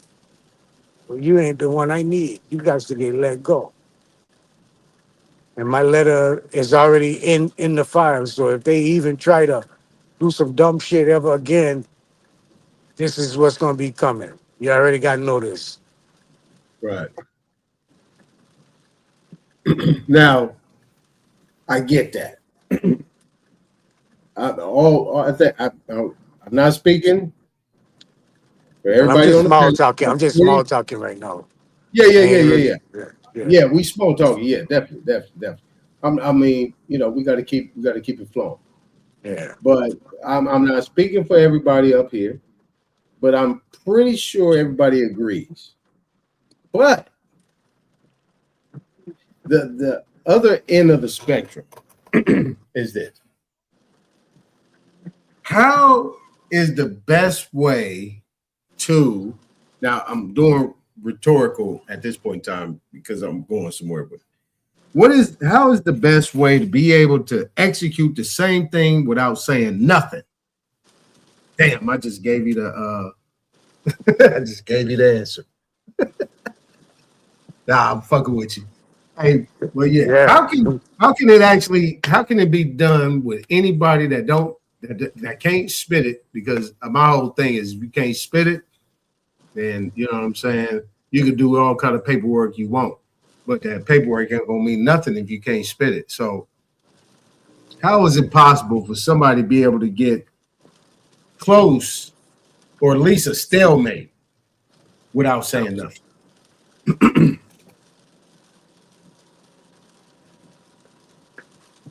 You got to know what they're gonna Hire, say before you hire a say it. lawyer. Hire a lawyer. Don't you Nah, know? go You ahead, hear me? nonetheless. What was you gonna say? Well, that's why you study, because you should already know what they're gonna say before they say it, right? So if you already know, just like when all right, I'm gonna give you an example, right? There's no talking points. Most talking points, when it comes to our history, we already know what people are gonna say, right? They're gonna say Uh-huh. what you a slavery, you know what I mean? Because we research so much that we gonna know is not a talking point out there that we are not prepared for. So that's why when we tell people to study, just so you know what that judge, you're gonna know what that judge is gonna say before they say it, bro. You know what I mean? And if you don't, you're gonna have an idea of what they're gonna say and what they're gonna do. You're gonna know what they don't want in the public, and what they want to keep private. So that's why we tell people when you got it now. Am I saying this going to be overnight thing? No, I'm not saying that. I'm saying that the more you start to learn, you start reading case law. That's why you got to read case. I hate that. I hated that shit for real, for real. But I was forced to because I was studying under people, and after a while, I started liking it. You know what I mean? So it's just like you're educating yourself, investing yourself. That way, you'll have the confidence. You ain't gonna be up there crying. You know what I'm saying? Because you're gonna understand what's going on. You're gonna have confidence. Just like practicing any sport, you're practicing. You know what I mean? And then when you go to court, that's the game. You know what I mean? You can't just you gonna sit there and not practice and expect to win. You feel me, coach? Right. It's the same thing. Right. You gotta practice. Mm-hmm. And that's why you read certain cases, even if the case is not something that you can use. You're seeing the procedures, you're seeing, you know what I mean, back and forth and everything. This is what made us renowned over here in America, actually. From ancient days, we knew our rights. Couldn't nobody come over here and bully us. We didn't look at other people as authority. You know what I mean? That's something else. And once you read books like the Exporters, I forgot, it was X, it's a book I read. It was been years ago. X bars of liberty. When it talks about stuff like that, you know what I mean, the how they resolved issues within the nations here. When you start reading the Great Law of the Longhouse and stuff like that, you're gonna see that our people knew their rights. They stood on business, bro. And it wasn't always, see, they try to make it seem like we was over here being violent in war. No, we knew how to negotiate. We knew if he was trying to get over on us. We knew our rights. We knew how to protect our rights, how to speak, how to assert authority, asking who are you? What authority do you have? You know what I mean? That's what we was known for, actually. So I don't know why people are acting like this is something that wasn't in our culture when it was. This is our Yeah. culture. These Yeah. That's invaders coming over here in these courts. We should know how to stand up to them and speak for ourselves. yeah. That's that's Period. that's that's real talk. That's real talk. Yeah. And that's what I'll be basing things off of too. Like, Mm-hmm. Yeah. I mean, it goes back to common sense. You know, common sense talk. Yep. You got something against me? Prove it. You ain't got to say nothing else. Prove it. Well, I got X, Y, Z, or the civil code, or the this and that and that. What is that? You don't know? Nope. I don't practice law. I'm not one of these elected officials. I'm one of the people. Break it down for me, please. And once they get done doing that, do you have anybody that can verify what you just said? Over. Kaput. Kaput. Real shit, though. Real shit, no? Yeah. I'm letting y'all. Not letting To be y'all. honest with you, though, you actually want to avoid court. Naughty for some reason. He one of them people that like court. I don't like court. I know he do. He just went for about a good 30 minutes about in that court and boxing up Naughty in like there. them nigga. I hate it. I don't like. You won't be up in I try there. to avoid if somebody like me. I try to avoid because I don't like none of. I be wanting to go in there with a goddamn weapon and just chop all their heads off. I'm like that. I can't keep my composure because I'm like I don't like. I remember I was in court back in the day, bro. Oh my goodness, somebody try to act like it was about some rent shit, right? It was back, man, when I was whatever. Is he gonna try to say, oh, he don't like white people? Boy, I swear to goodness. So the judge looked at me so I looked at the judge before he said, I was like, I don't. I guess he thought I was gonna be scared because I said that. And it's the only reason the girl said that shit because I cussed out this white girl, one of her friends and shit. Because in Baltimore, I don't know if y'all know, they be like using the N word, the nigga shit. You know what I'm saying? Even though they white. And I told the bitch, I was like, bitch, I was like, fuck you. I was like, don't be using no motherfucking nigga. Who the fuck you think? You know what I mean?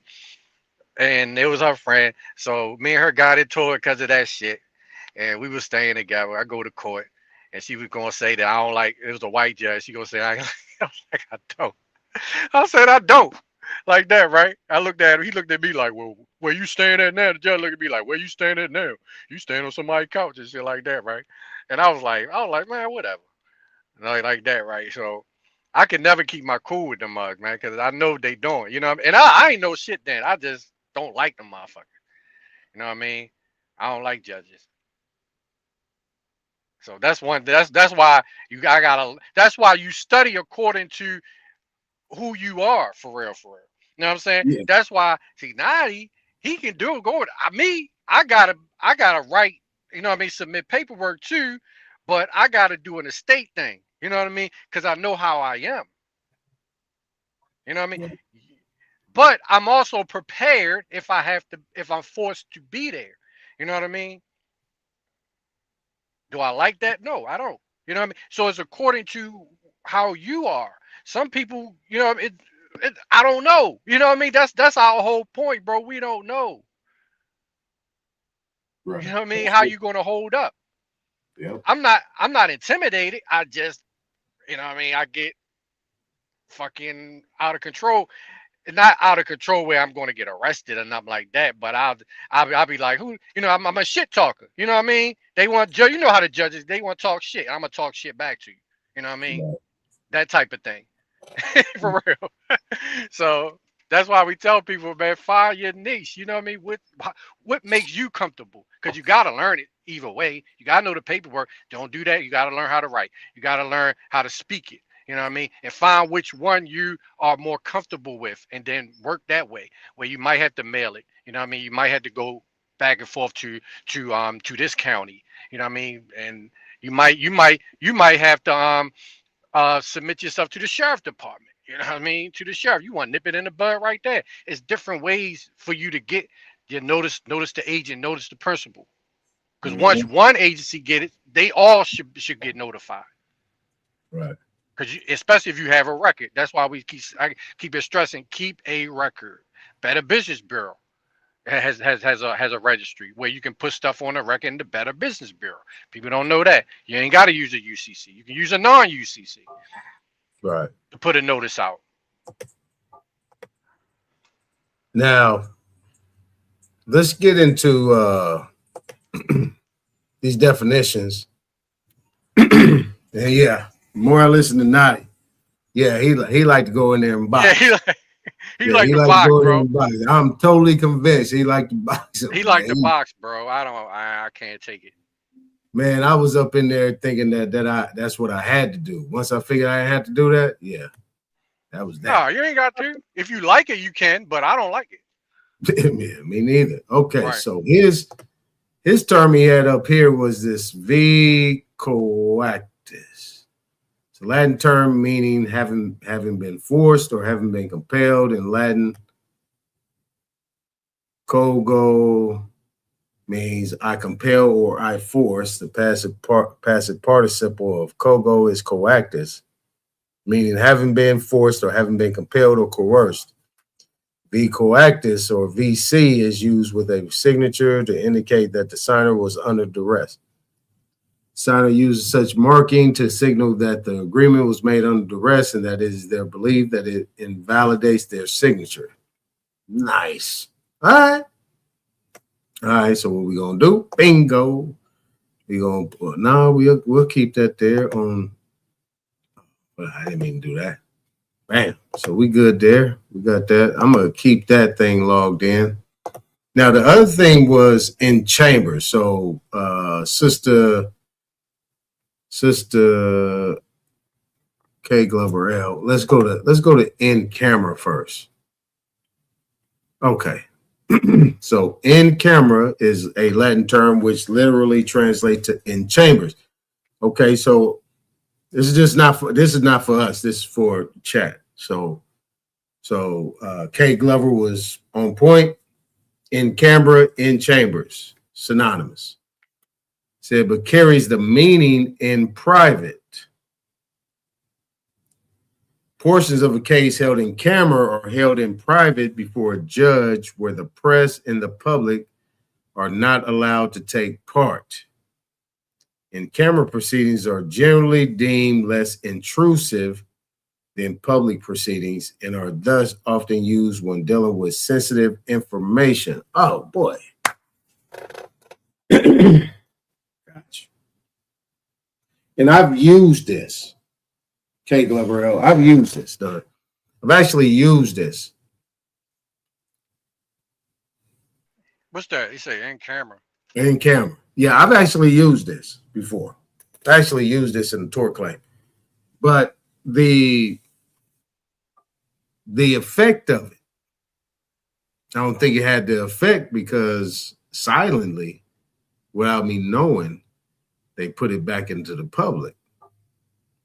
But I was actually giving them an out, so we keep the information sensitive information private. But I didn't really make it a point to show that my information was private versus theirs. I think they probably kept theirs in camera. All right, I got you.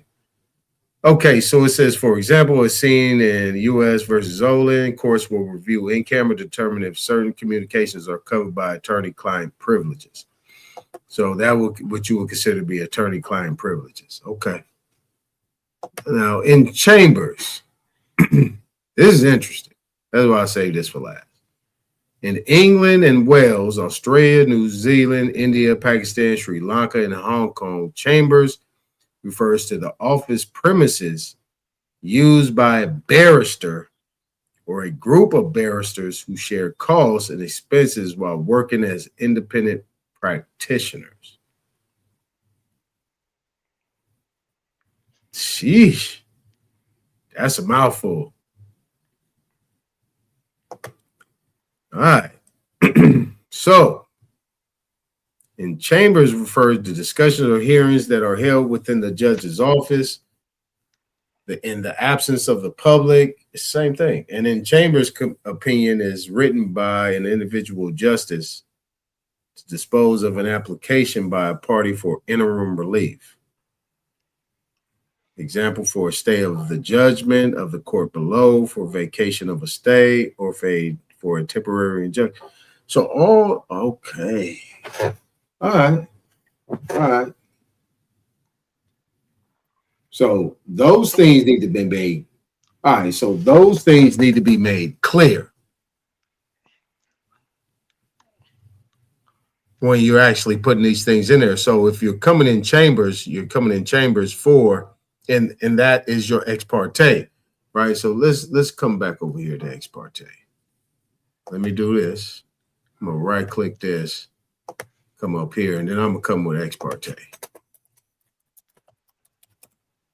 And one thing you're gonna notice too, this is why this is history and law, especially these procedures, especially in court, is very important to our history and the history of this country and history period of the United States. Because these, if you will notice one thing, a correlation between the Civil War and a lot of these procedures in these courts existed after the Civil War. You know what I'm saying? So it parallels with the civil rights. Civil rights wasn't here before the Civil War.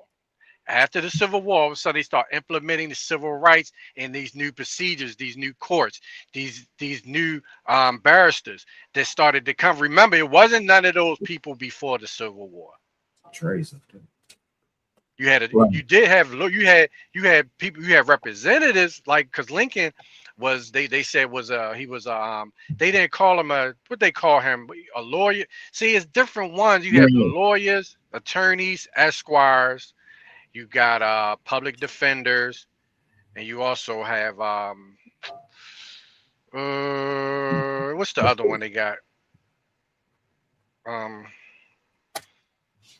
what's the other one they got for that's like associate that helps the not the clerk, but the one that helps the lawyer. He kind of does all the research. He kind of does all the real work. They usually do internships with lawyers. Actually, my sister had a minor in college for this same course. Well, anyway, Oh no. it's called shit. What are you talking about? You talking about in regards to a lawyer? Yeah, because you know you got different lawyers that are under certain other licenses, because you have attorneys, you got esquires, you got public defenders, you got what's the other ones? What's the other one they have? Legal shit. I can't even think of that shit right now. Yeah, legal document. Yeah, LDA. Yeah, LDAs. Uh-huh. They can do everything but represent you. Right. They can't represent you, but understand this: before they brought in these new chancery courts, that wasn't the case, bro. You didn't have to have. You see how you certain now people. I don't know why people don't get suspicious of this.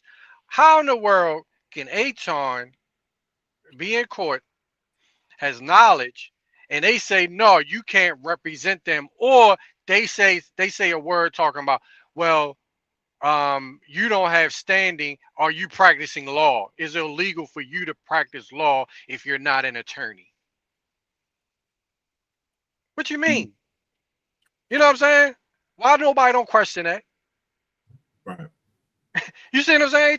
Like, how you gonna tell me if I got somebody that's here that's looking out for my best interest, that they are not legally binding? It's illegal for them to practice law? How? This is why this is a psychological, spiritual game, bro, because nobody's even saying anything. Nobody. And if they are, they're being silenced. And that's the thing in the spiritual realm or religious realm. I mean, that is the definition of Christ. Right. That is somebody that can speak for those that can't. Opening the eyes of the blind so they can see. Mm-hmm. Type shit. You know what I'm saying? Right. For those people, Christians, my apologies for saying Christ and shit in the same sentence. My bad.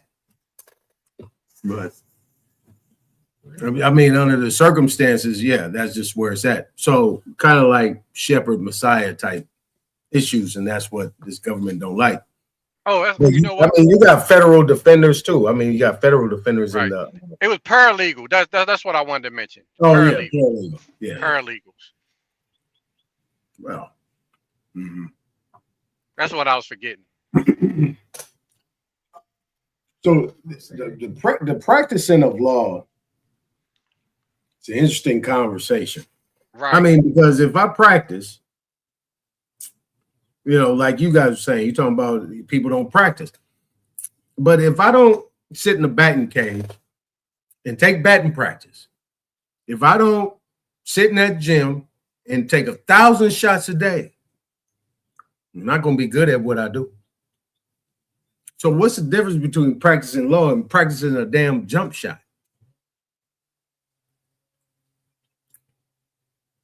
It's a rhetorical question. I'm just saying, this is how crazy how they play the game with us. You know, this semantic type shit. But the answer is they just want to know how far they can go with you to get you to do what they tell you to do. And they laughing while they doing it too. I mean, it's actually crazy how these motherfuckers, when you get them in a position, they will start dancing. I had a judge tell me money is time and time is money. Can we get along with this, please? Fuck it, you got me. What you gonna do about it? But anyway, what do I know? My bad, Naughty. You in there. Hey, but that's ex parte. Ex parte is somewhere around in that same kind of field, but the in chambers and in camera is a little bit different. Where we at here? Oh, we at 3:30. Oh, yeah, I got done early. Shit, man, we've been up here building for a good minute, but we still at 3:30. All right. All right, I'm gonna pin those, and then we're gonna come back and talk about that. That's good shit. I'm using this. I ain't never heard of this one, Naughty. This VC. Oh, yeah. I'm telling everybody. Everybody about to know. Gonna tell it on the mountain. Oh, that's my last Bible speaking. All right. So look, I have another thing that I want to kind of lead up to on another occasion. Now, I'm on the repair and restore, but get out your mind. We talking about slavery and transatlantic shit. Let's talk repair and restore, period. Now, what I'm going to do is I'm going to talk about, what I'm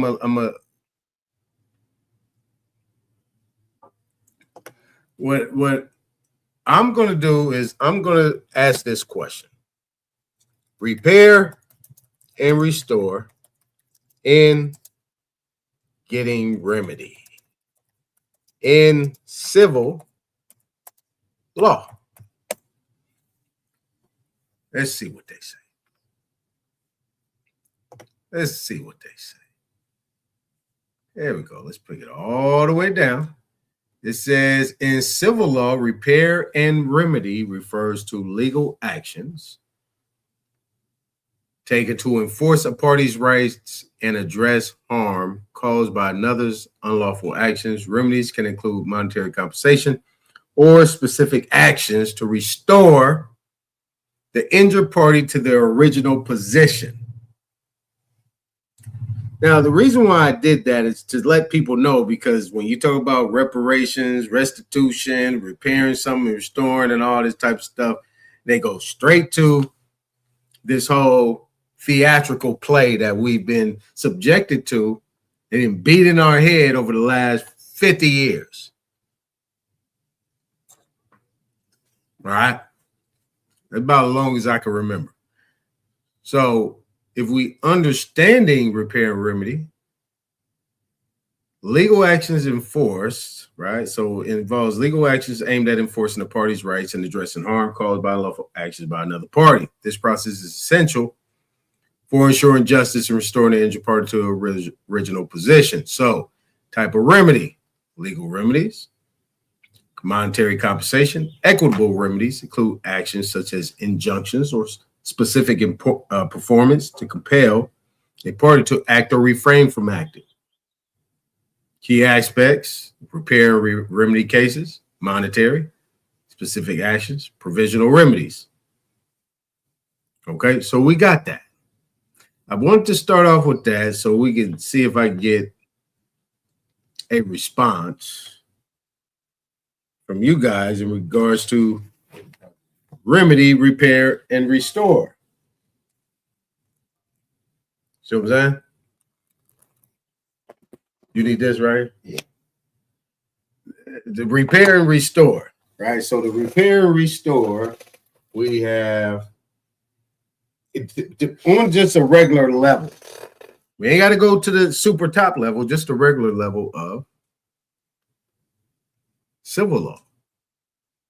Because I know somebody is always thinking about the whole entirety in regards to our whole plight as an Aboriginal, Indigenous, American Indian, and all that stuff. But, you know, I can go back 50 plus. I go back 50 easy. 50 easy. You know what I'm saying? I go back 50 easy. You know, but really in regards to what I know, when I started getting full interaction, I could go back about 35 years. Let's say 35. You know, once I understood what I understood and I knew what I knew, I could go back 35 years. And I could pretty much show that there's been a lot of injury and a lot of harm that was done to me, around me, things that I heard for people that are pretty much doing probably football numbers or the rest of their life. People that have lost their life, been beaten up and got in fights with the police. And you see what I'm saying? Under actions that are colorable, that has been presented as law, where people are actually running for their life and their freedom based on something that they thought they actually lawfully violated. You know what I'm saying? So just wondering what y'all thought about that. Excuse my long-windedness.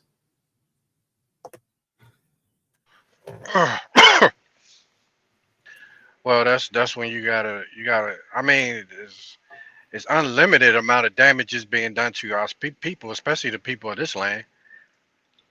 It can't even. There's no number on that. So that's why you want to, once you start expressing your proper status in the form of it can be a trust, it could be declaration, and you got to reverse engineer, whether it be the Department of the immediate ones would be, what's that, vital statistics, Social Security. You start putting them on notice, and now then you start going back to your whatever accounts you open, and with the credit bureaus, and you can use any office or agency that put the term black on your identity, African American, and that's when you put a tort on these agencies, because they are misclassifying that, and those classifications is proven to cause damage to your family name. Now, right? That's a lot of money on the table, ain't it? Of course, that's a lot of See, this is the problem that I have with the reparations thing, because you can get it, but the way these people are thinking they're going to get it, they're not going to get it that way. You know what I mean? Through the slavery argument.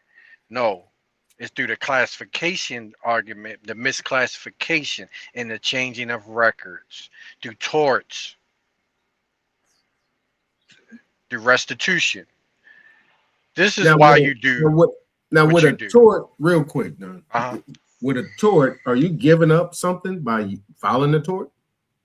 Like, are you leaving something off the table? Because a lot of people think a tort is like you leaving something off the table. No, bro. A tort is now you're suing somebody for, okay, you know, when somebody puts you got select when what did they do? They put a cease and desist on people because they defamatory statements and all that stuff against their name. Same thing. Right. So now if you ever call my people a nigga, that's a tort against my people, calling me a slave. Look, I don't care what y'all say y'all people's was. My people wasn't that. You ain't calling my grandfather, none of my people no goddamn slaves. That's a Right. tort on my family name, nigga. You feel me? Right. Right.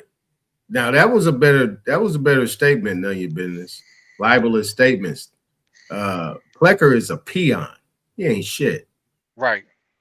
Now I'll be the first. I tell him to his face. Anybody else think Plecker is something? He ain't shit. He's a pawn. Go ahead, man. Go ahead, now. Right. He's a punk. You know what I'm saying? Because that was a coward move. Man, the stuff they doing, bro, it just man. Now see, now y'all get me pumped up. See, that's where I go. This is where I go, bro. When I start thinking and I start talking about this stuff, bro, I get angry. And I'll be like, man, I'll be ready to just go off on them, bro, because the cowardly thing they did to our people in history, bro, is just, man, it's no money out here, man. There's so much money out here. They done screwed with us, bro. Our states, our family name, bro. That you can't do that, man. You can't do that stuff, bro.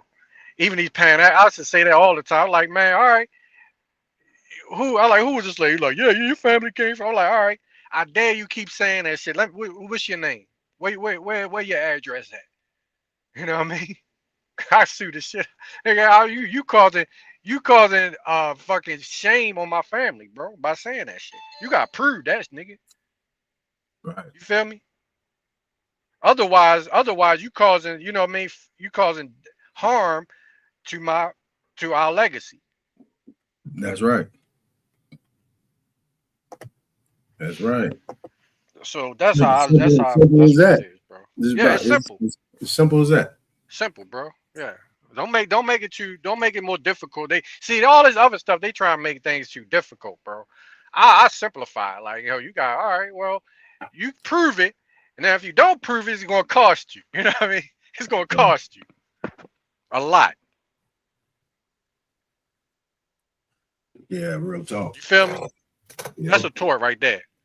See how they want to talk all this stuff about who we are then. Yeah. When you start putting a amount of money on it for them to prove that shit. And if you don't, gonna cost you, homie. Money grip. Mm-hmm. Yep. Now, a couple other definitions I want to bring to the table. Did I bring up? No, I didn't. Okay. I want to bring up prima facie, that ex contractu that was dealing with covenant. All right, let's go over here. Nope. Bam. In my phone. Nope. I gotta. Let's go to the screen. Let's pull up the whole entire screen. Let's pull up the whole entire screen, and let's go here. Let's go back to Black's Law. Let's go to this. Let's go back to covenant, and then we'll go to. Okay, you gotta see ex contractu. It just says from or out of a contract. So in both the civil and the common law, rights and causes of action are divided into two classes: those arising from a contract, ex contractu is what this is, and those arising ex delicto, from a delict or tort. So what that means, you guys and you gals, ex delict or tort, what we was just talking about, is an injury absent a contract. You agree nonetheless?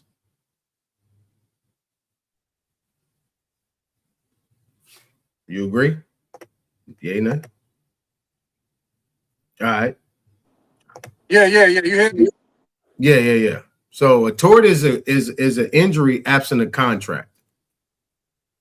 Okay, so that's what ex delict is, right? So that's injury absent a contract. As ex contractu is something from a contract. Now I'm going back over here, right?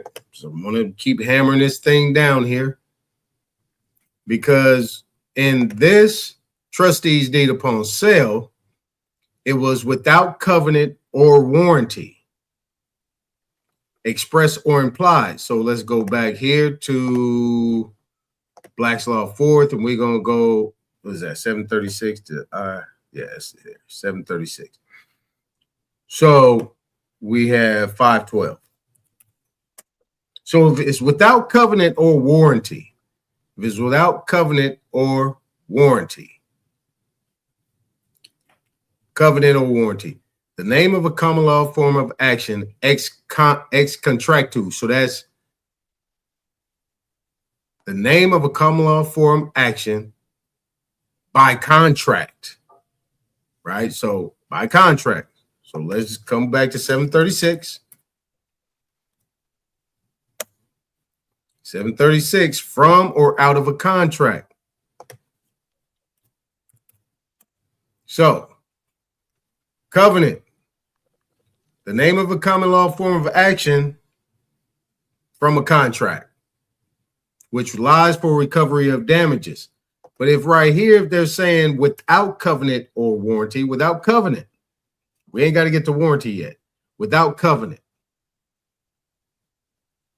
So that means it's absent a contract. So this grant and conveyance, or what they consider to be a grant and conveyed to this so-called grantee, is without contract. It's not based on any contract.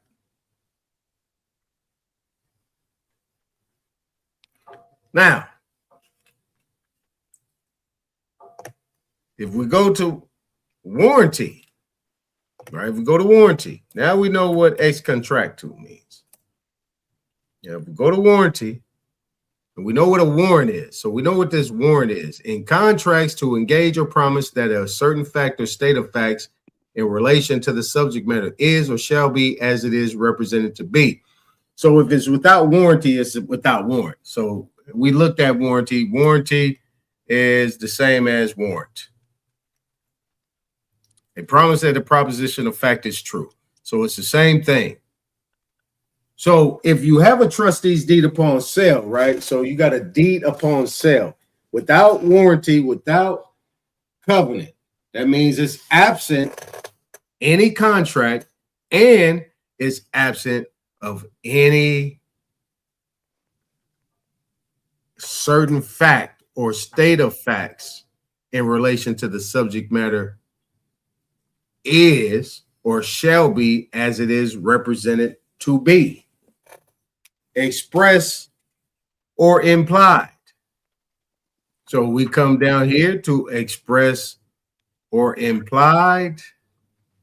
Where did it go? Where did it go? Warranty, real, covenant. Where'd it go? Where's that express or imply? Maybe that was, hold on, let's go back to 516.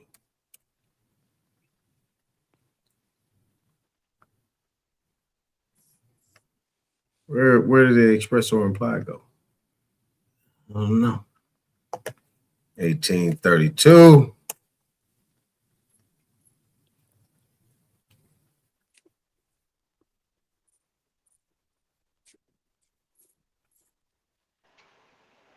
Well, implied, see, that's implied is still on the realm of assumptions or presumption or color of law, bro.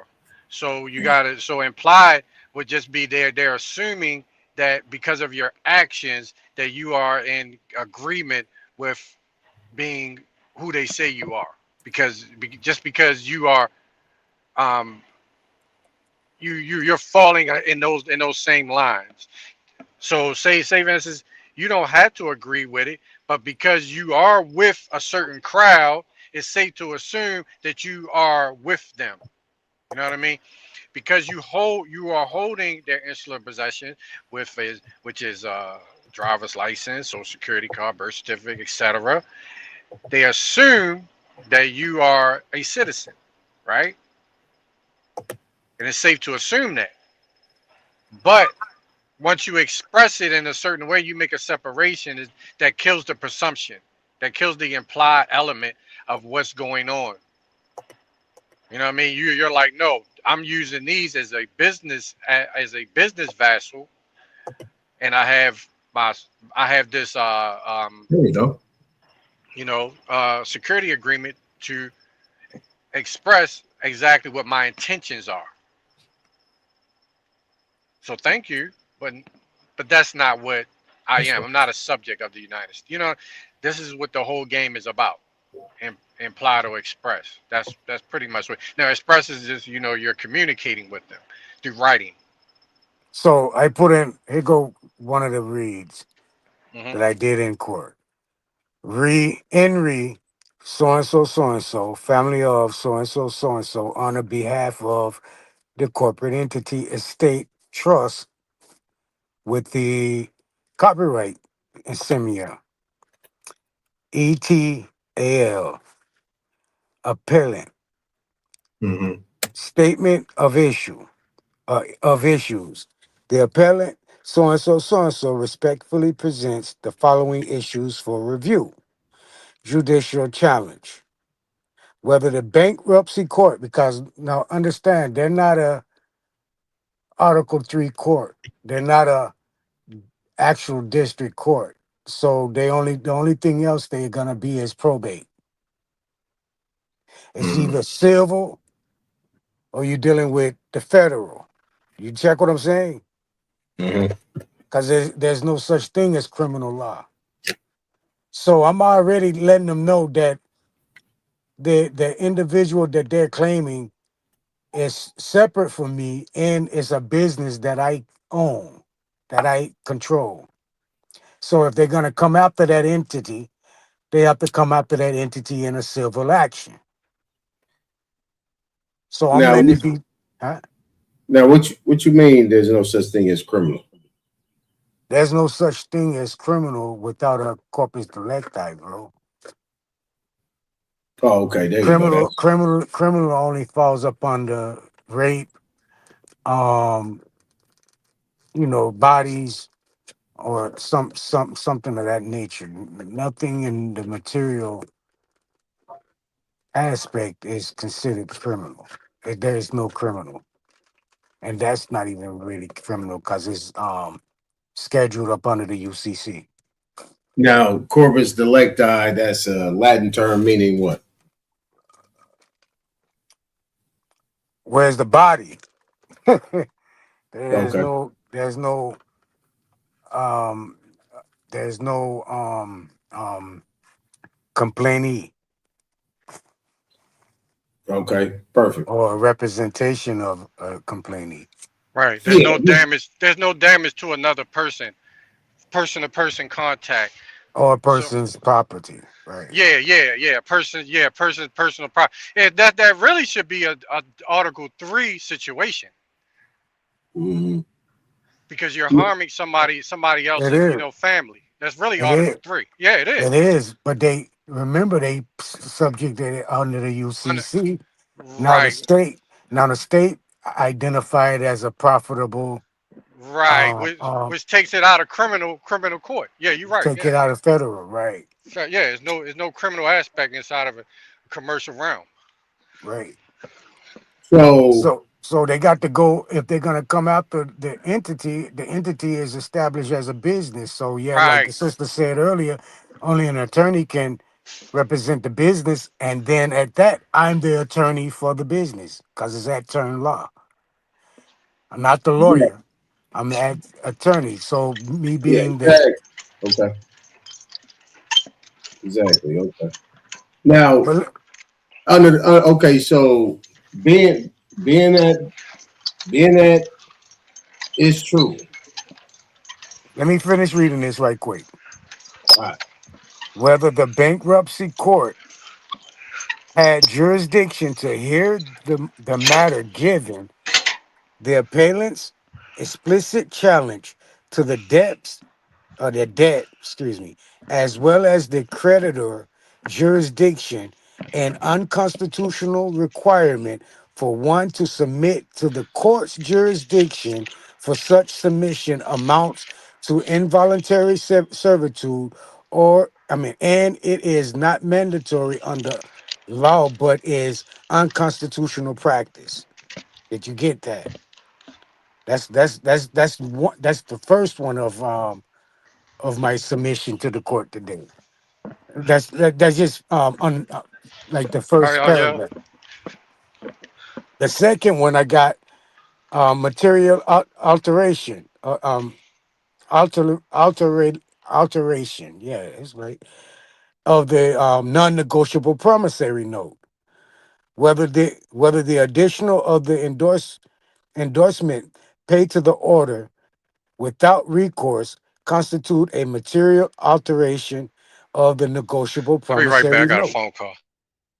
as defined by Florida Statute 673.4071. Tail 63 673 4071, converting a negotiable promissory note contrary to the original intent of the parties and of the maker. Fraudulent alteration. That was the third one. My fourth one is due process violations. Let me read that one. Whether the probate court procedures and refusal to grant an evidentiary evidentiary hearing violate the appellant's due process right. I realize that I put we realize, because I'm doing it in both parties. We realize that the court will try to make it about we the people, like the probate court attempt to do. Probate court will is to try to focus on mental concept and or issues which are no now here. Let me go back. Which are now here to be decided upon in law. We the people object to such practices and require the court to stick to the facts of the case. And that is whether the explicit request for an evidentiary hearing, the challenge to claim, the challenge to the plaintiff's standing are recognized under Article 2, Section 201, the Federal Rules of Evidence, specifically Rule 201, governs judicial notice and adjudicative facts. And if they are then, there is evidence on the record that the appellant was denied due process and no opinion of the contrary can overrule the record. You check what I'm saying? So, you get that, right?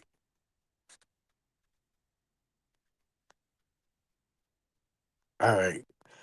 Number 5, rights to an Article 3 judge. I got that in there. Whether the appellant was denied the right to have the case heard by an Article 3 judge as opposed to a bankruptcy magistrate, we are told in one breath that the bankruptcy court, as part of the district court, is so. Then the guarantee to be before an in Article 3 judge was never offered. The probate court is set to be an Article 1 court, which violates our rights under the Constitution to assess the judicial branch of government, which is Article 3. This legislative court circumvents the right of people to access government. And we do hereby raise this issue before this court, which court style manual, whether the court's application of its style manual rules and procedures, which defines appellants and other members of society status, and argumenting their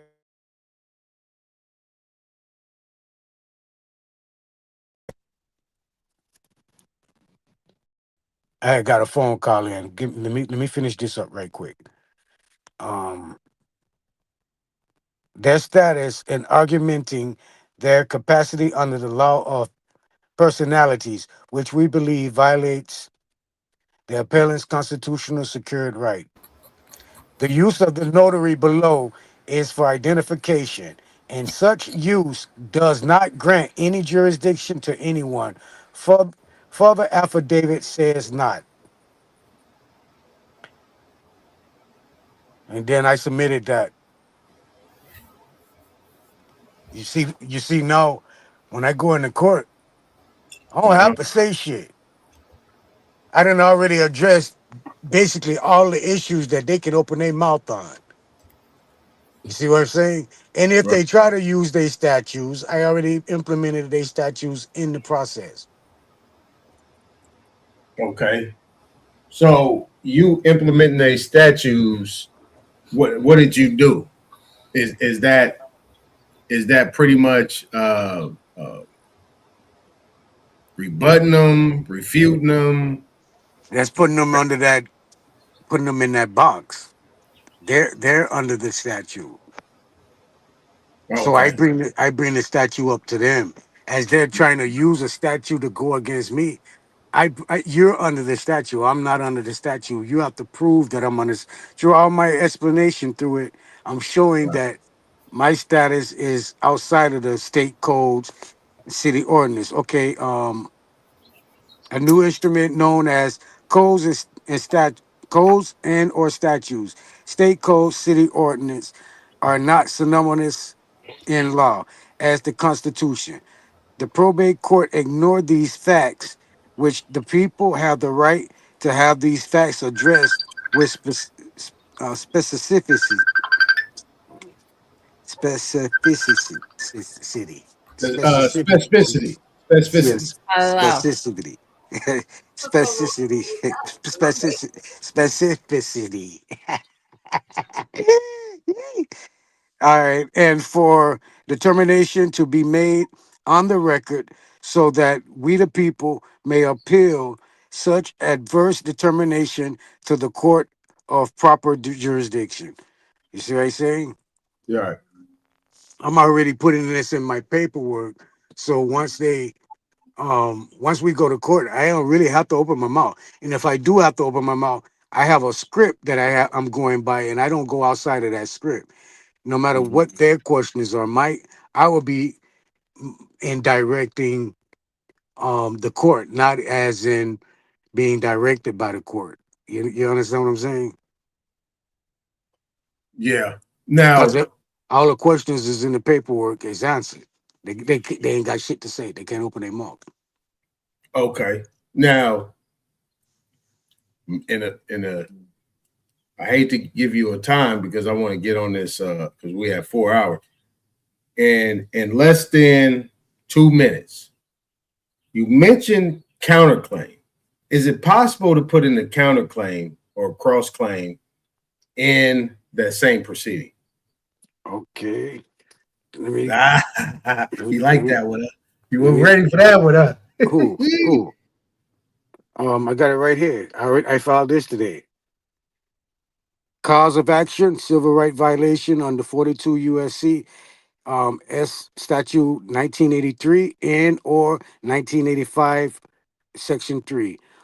Overview. The counterclaim asserts civil rights violation arising from the conduct of the counter defendant that if proven deprive counterclaimants of rights secured by the Constitution and the federal law. The claim is asserted under 42 USC statute 1983, civil action for deprive of rights, deprivation of rights, and or 42 statute 1985, conspiracy to interfere with rights. Where applicable, and only to the extent the record demonstrate state action or the color of law conducted. The count is pleaded in the conjunction with the related underlying conduct alleging of all violations under fraudulent misrepresentation, breach of contract, fiduciary duty breach, unjust enrichment, quantum merit, and conversion. Counterclaimant reserve all rights to amend or narrow to the civil right theories based on discovery of evidentiary development. Jurisdiction and venue. Federal question jurisdiction under the 28 USC Statute 1331 and supplemental jurisdiction under 28 USC 1367 to hear and decide the civil right claim in connection with the related state of federal claims. Venue is proper in court punishment pursuant to 28 USC 1391 and related venue provision given to the case docket, the parties resident in the underlying proceedings. Parties of the counterclaims, so me, and the related parties asserted in the counterclaim, counter defendants, identified by name, capacity, and the capacity and caption of the indicated throughout the valid counts through the valid counts. Facts incorporating and referring to the related counts. The conduct described in counts validated fraudulent misrepresentation. I ran that all that again. The factual record developed through discovery will establish the counter defendants act under the color of law with the government authority and the co- conspired to deprive counter claimant the rights, thereby satisfying the color law requirements. Boom, boom, boom, boom. Elements applied with this case under um, um, 1983 applied counter defendants under Act Color of State Law, counter defendants deprived counterclaim under the right of the Constitution, boom, boom, boom, boom, under 85. Then purpose of this count, the precise Constitution rights include due process rights in the context of the underlying proceeding and the right to be free from state sponsor or state ineligible or enabled discrimination and abuse in civil process violation basis of conduct. I got alleged involvement. I got damages relief sought. I got $800,000 for this little side thing here. I got the law behind the relief. I got the release sought. I got the relief, relationship to other counts, and requested for relief. Counterclaimants respectfully request that this civil right claim be heard together with counts, boom, boom, boom, boom, to the purpose of the trial efficiency and to avoid um, duplicative proceeding. Subjected to the court's ruling and the joinder of the servants. The damages sought here, yeah, and then I got the judicial procedure and the prerequisites, and the counter defendant shall be entitled to all defense and immunities available under the federal and Florida law, including qualified immunity and where applicable and appropriate pending the factual development at trial. And then I got prayer for relief. And then at the beginning, I think, not this one, but another one I filed. I have what you call it, What's that? a Bible verse in it. Yeah. But when you get a chance, I want you to look up Ex parte Lange, Lange. Ex parte v. Lang. Ex parte Lange. It's actually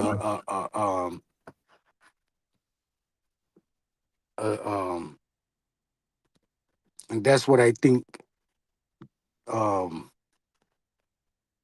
little man can hit them on. But Ex parte Lange, that falls up under, and you see how if you read that, you can see how double jeopardy just don't fall under trial. Like the Is it majority Laing? Lange. Lange. Most people that looks up double jeopardy, the computer just pull up two trials. That's just not what double jeopardy is by itself. It has All right. several different meanings behind it. You check what I'm saying? Yeah. All right. Now, here's my other thing. What I didn't hear, maybe I didn't hear it, but you said it. What happened to 18 USC 241, 242?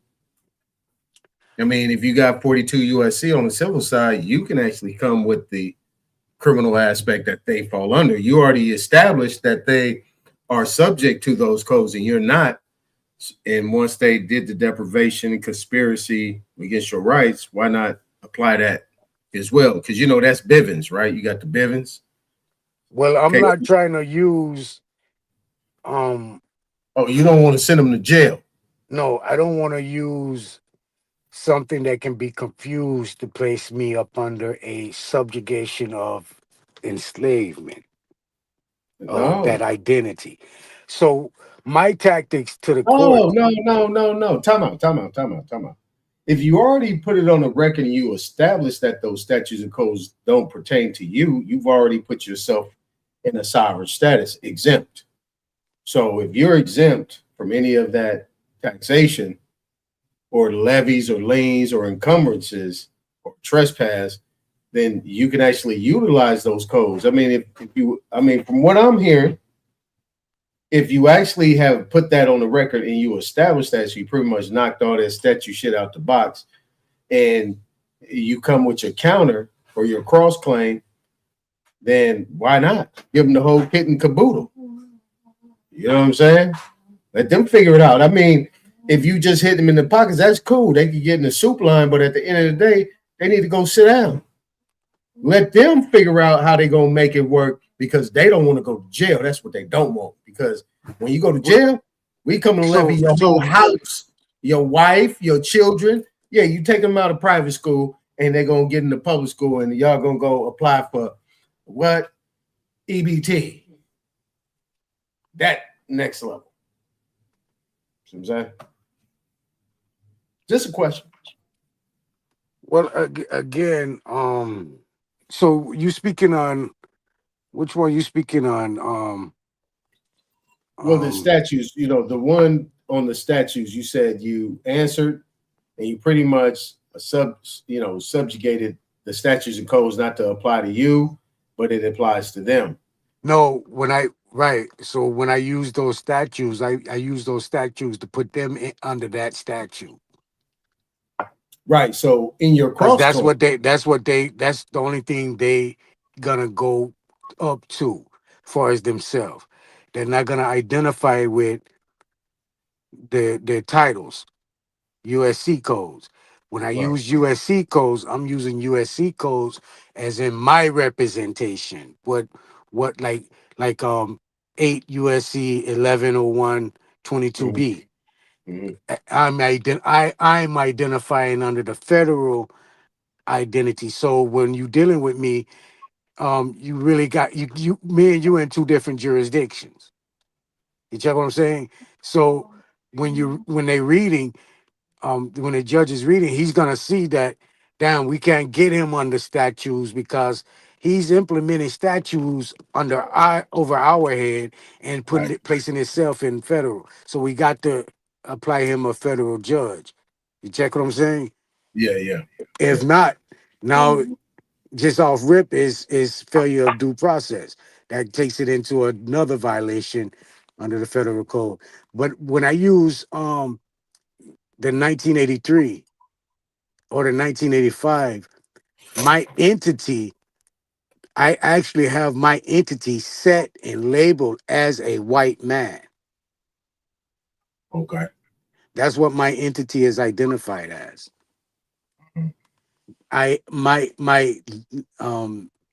Me, myself, and I, as the walking flesh living man, represent myself as a indigenous. No political identity and race. Right. So I used the 83. So when it goes up in show violation, they're violating the white man that they're claiming. You check what I'm saying? It's putting them more in a pickle. It's just putting them more in a pickle because the white man actually has freedom under the Constitution, actually to be labeled as we the people. That 1983 is actually for the white man. It says it in there. You know what I'm saying? White free is for the free white man not to be violated or some shit like that. That's in that 1983. It specifically says white man. Right. So I use that to divert the court, and I also, throughout my filings, put in a petition or a acknowledgement of a petition or a observation for the court to view a document of the Negro and the Negro history, how it was misclassified, what laws misclassified the Virginia codes and shit like that. You check what I'm saying? I put all of that in there so they can't confuse me as that individual. Okay. Or have me under that presumption. Right. I put all that in court. In public. Now, so a lot of things, okay, so for the people in the chat, people listening later. So everything that they brought to him was what you would consider to be prima facie at first sight. So they brought all these things against Nadi. So that would be considered to be what you would call prima facie at first sight. So they said this, they said that about him, they did this, they did that, he did this, he did that, so on and so forth.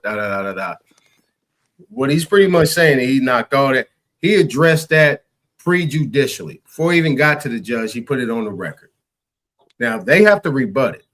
So just to read the definition, right? A prima facie means at first sight, on the first appearance, on the face of it. Now, it might mean one thing, but in his case, even how they spell his name, how they identify him is all considered to be prima facie. If he does not express it, he waives it. Okay, so just know that if you don't express it, you waive it. And when you do that, you actually do that on the penalty of perjury within affidavit or declaration, and they got to rebut that. So what he has done at this point in time is he has took an equal position versus the lesser than, or the peon, right? So it says, so far as can be judged from the first disclosure, presumably a fact presumed to be true unless disproved by some evidence to the contrary. And that's pretty much what he did. Now, a prima facie case such as will suffice until contradicted and overcome by other evidence. Kind of the same thing, saying a different way, but it's dealing with a case. It says also, and that's case law right there, a case which has proceeded upon sufficient proof to that stage, right? To that stage, it means up to that point where it will support finding if evidence to contrary is disregarded. So if he says nothing, he's wrapped. It's already done. It's already decided based on everything we talked about before. Okay, so what Nonetheless said earlier in regards to practice, in regards to what Sister Kay Glover Hill said about what they do in chambers or in camera, and then basically if you don't do what basically Nadi just said he did in what he read off, yeah, you're done. That means they already have it figured out. They already have agreed. They pretty much did it without you because you wasn't there in camera or in chambers. If you don't do those necessary steps, this, what you would consider to be sufficient proof, or what you would consider to be at first sight on the first appearance, what they put together, regardless of what goes on, if you don't rebut that, if you don't answer it, and you don't put your information on the record, that prima facie case now becomes facts. In a nutshell. That prima facie is presumption. Right. As it says right here. It's where it says that where it say that, yeah, presumed. Yeah. Presumably, you have semicolons here. So when you see a semicolon when you're reading this stuff, people, at first sight, that's one way of saying it. On the first appearance, that's another way of saying it. On the face of it, that's another way of saying it. so far as can be judged from the first disclosure, semicolon, presumably a fact presumed to be true unless disproved by some evidence to the contrary. All of that is a way of saying what prima facie is. Different ways of saying it based on the situation. There you go. Now, we pretty much gave him a boatload. Obviously, like always, I appreciate you all coming up here, and because pretty soon it'd be like I would hear when I hear myself talk. That's when I shut up. So at the end of the day, I think we call it a wrap. There's a law in your state right now that gives a statute. There's a statute in your state that gives driver's license exemptions.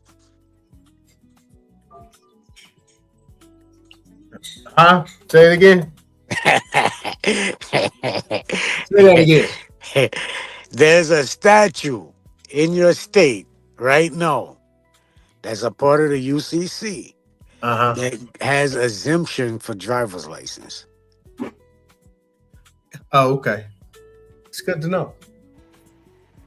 Good to know. You want to share that, or you just want to just throw that out there?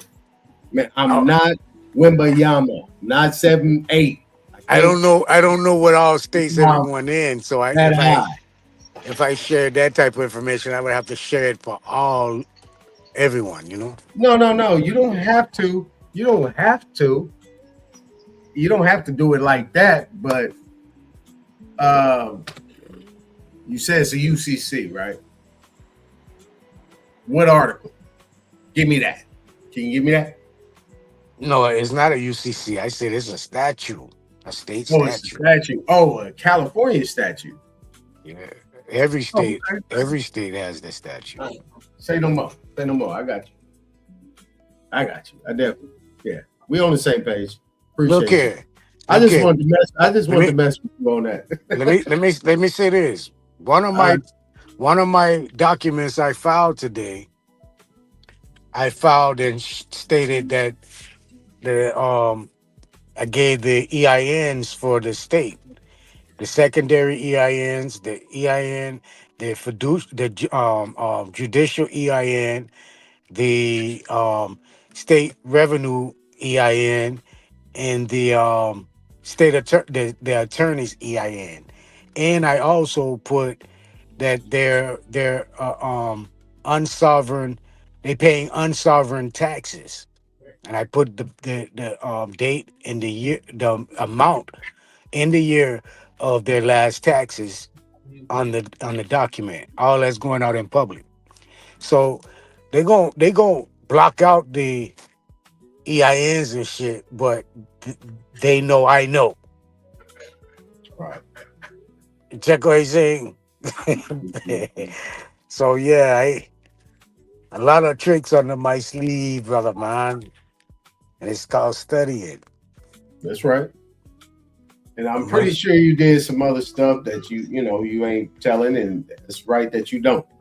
But you pretty much gave everybody more than they really should get. But appreciate that, yeah. But I know there's some other stuff you got going on, and yeah, you got to keep that on the wrap, especially if it's pending. You know what I mean? Yeah. Well, good night, sweetheart. Yeah, it's time to go home. Do. It's good. Nah, fuck yeah. That old shit. Yep. Hey, y'all. Well, I think we good at where we at. We at 425. This is actually productive. See, when I get done early, it is productive. All right. Y'all can go ahead and let yourself out, and I'm wrapping it up. Ain't nothing else to say. Let me say this right quick. All right, come on. Prima facie, there is a such thing as called prima facie law and non-prima facie right? Mhm. These laws are written by ex-attorneys, ex-judges, and they're not actually congressional orchestrated. Right. So you got to know that also. So just be be conscious about all this bullshit that's out here. It's just like you said earlier, de facto, bro. It's just bullshit. That's right. That's right. Nonetheless, you got anything you wanna close out with? Nah, man. I don't want to. I think people need to just, this was a good one. So I think, people just, just go take whatever you learn and whatnot, and just take it from there, man. Learn about your contract, because it's just, I know it's a lot of information. So just know that it's contract law. It's this little study guide that you can get. One day I'm gonna show y'all. It's like this little study pamphlet you can get right off of Amazon that goes into the different securities. It's a study like guide, but it's all on one page that goes over securities. It's one that goes on under trust, one that goes under contracts. So I just ordered because I was just seeing what they was, and I got them in there. I'm like, yeah, they pretty good. So that way you can learn the terminology. So every day you can just glance over it and just look at these different terminologies to know where you at. You know what I mean, when you read certain words, because they are in a lot of this in a lot of these case laws, they're actually jumping from one subject matter to another. For real. So what they're trying to do is the judge is trying to resolve this under the trust principles, and then they might go into security principles, and then they going to jump into the banking part of it. So you got to know how to recognize when he's jumping from this realm and then satisfying whatever obligations right there, and then they go to somewhere else. So you got to know all these different terminologies to know where you're at inside of this. It's like a chapter in a book. So you learn that chapter, and then it's another chapter. So when you start getting good at it, you'll start seeing what's going on in this case. You know what I mean? So, I'm gonna give people like the little study thing that I use and stuff like that, just to study. But that's all I wanted to say, bro. Good lessons. Glad Naughty broke it down with his writing and all that, man. Ooh, boy, that thing be deep. Oh yeah. Yeah, man. Yeah, I'm always amazed at people that can do that, man. That can write these cases and communicate, man. That takes skill. I'm telling you, that's some skills, bro. That's some skill to write that legal language and be able to write that stuff, man. That's some skill right there, bro. For real. Yeah, real talk. Yeah, man. All right. Yeah, but that's it. All right, my brother. K Glover L. I think she was working. All right, we're going to get this music, man. Get this music in, close them out. And I appreciate you guys coming up here, you ladies coming up here, and everybody in the chat. Peace to everybody. When the music is over, that's when you know it's over. On the next one.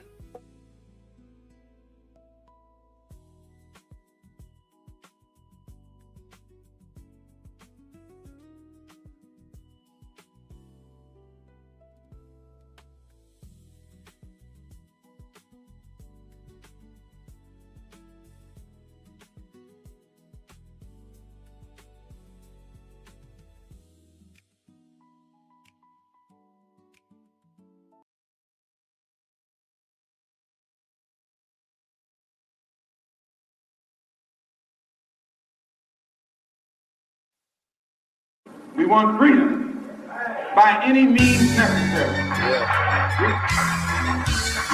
We want justice by any means necessary. We want equality by any means necessary. We don't see it. That in 1964, living in a country that is supposedly based upon freedom and supposedly the leader of the free world, We don't think that we should have to sit around and wait for Let's go. Yeah. All of your assets, you have to protect it. Just set your trust up, come get your status corrected. Yeah, you know we moving more than mountains. F your school, fuck your voting system, fuck your water fountains. Melanin, I know you heard of me. You can never murder me. I want that gold you owe me now and gold from 1933. I want y'all to stand on all the treaties that you sold to me. Cause we was already here, y'all came on a boat to me. And know this God-given land we all holding fee. Simple, absolute gratitude, your majesty. I shine not in my straw man, you not controlling me. Certified, signed, sealed, stamped by the notary. Don't try to lie to my face like you ain't just a colonist who tricked us with contracts, but you fail to acknowledge it. In history books of fertilizer, one big pile of shit. Acting like you freed us from slavery, but ain't abolished it. The plantation just got renovated. Driver's license and passports are the new slave papers. How they foreclosing on the ones they gave acres. We allowed them entry, even trusted them as neighbors. They took everything from us and made us ask for favors, and posed as the only helping hand that's there to save us. Boycott, don't try to keep up with the fad, cause the money that we save, the properties that we rehab. And I believe with the fad. Tears don't fall from my eyes, cause they see our what, but they don't see our why. You was born in June, but I only seen July. Influenced by bad spirits like a DUI. You ain't do no estate planning, but you think you fly. Now we gon' need 3 fish fries to see you die. We the revolt, boy, don't play with me. The time is now, this royalty over slavery.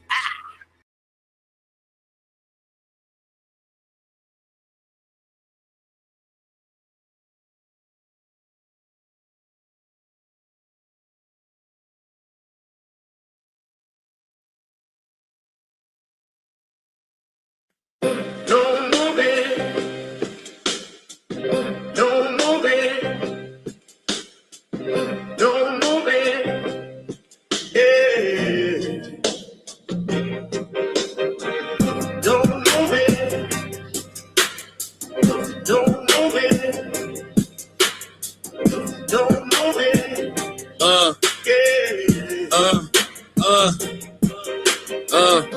I'm the coach, quotes coded in oath with a ghost loaded focus. Chrome in the coat, king with the cloak, smoking that hocus pocus. Infinite styles, pivot and pile up the mileage. I'm wild with the science. You see the line on my avatar, iron jaw pride. I to devour the silence. Why you niggas steady lying? Got me laughing hard, satire and fraud. I fire the squad. Wise get crossed when I'm sparring with all the guards. Author of art, carving a mark in the bark of the market at large. Target the sharks, heart of a Spartan. I sharpen the margin with bars. You rather bargain and dodge. I'd rather you come get your taxes done.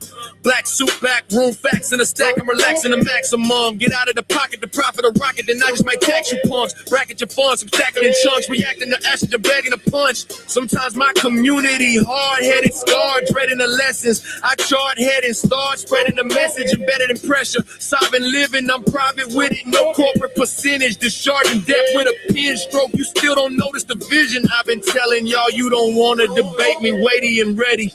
Great with machetes, linguistically shredding the petty. Grab these 15 acres. Landscape major, plan made paper. Land patent stamped and sacred since my campaign greater. I ain't talking about Ice-T when I say that I can show you law and order. Court recorder, I sort the torture, contort the border. I eat the case, beat the state, leave a trace of the raw supporter. Briefcase aura, got your baby mama thinking that I'm a lawyer. Seminole Indian sentiment, militant on sovereign soil. Private enrollment, tribal component. I'm the boss, you trying to employ it.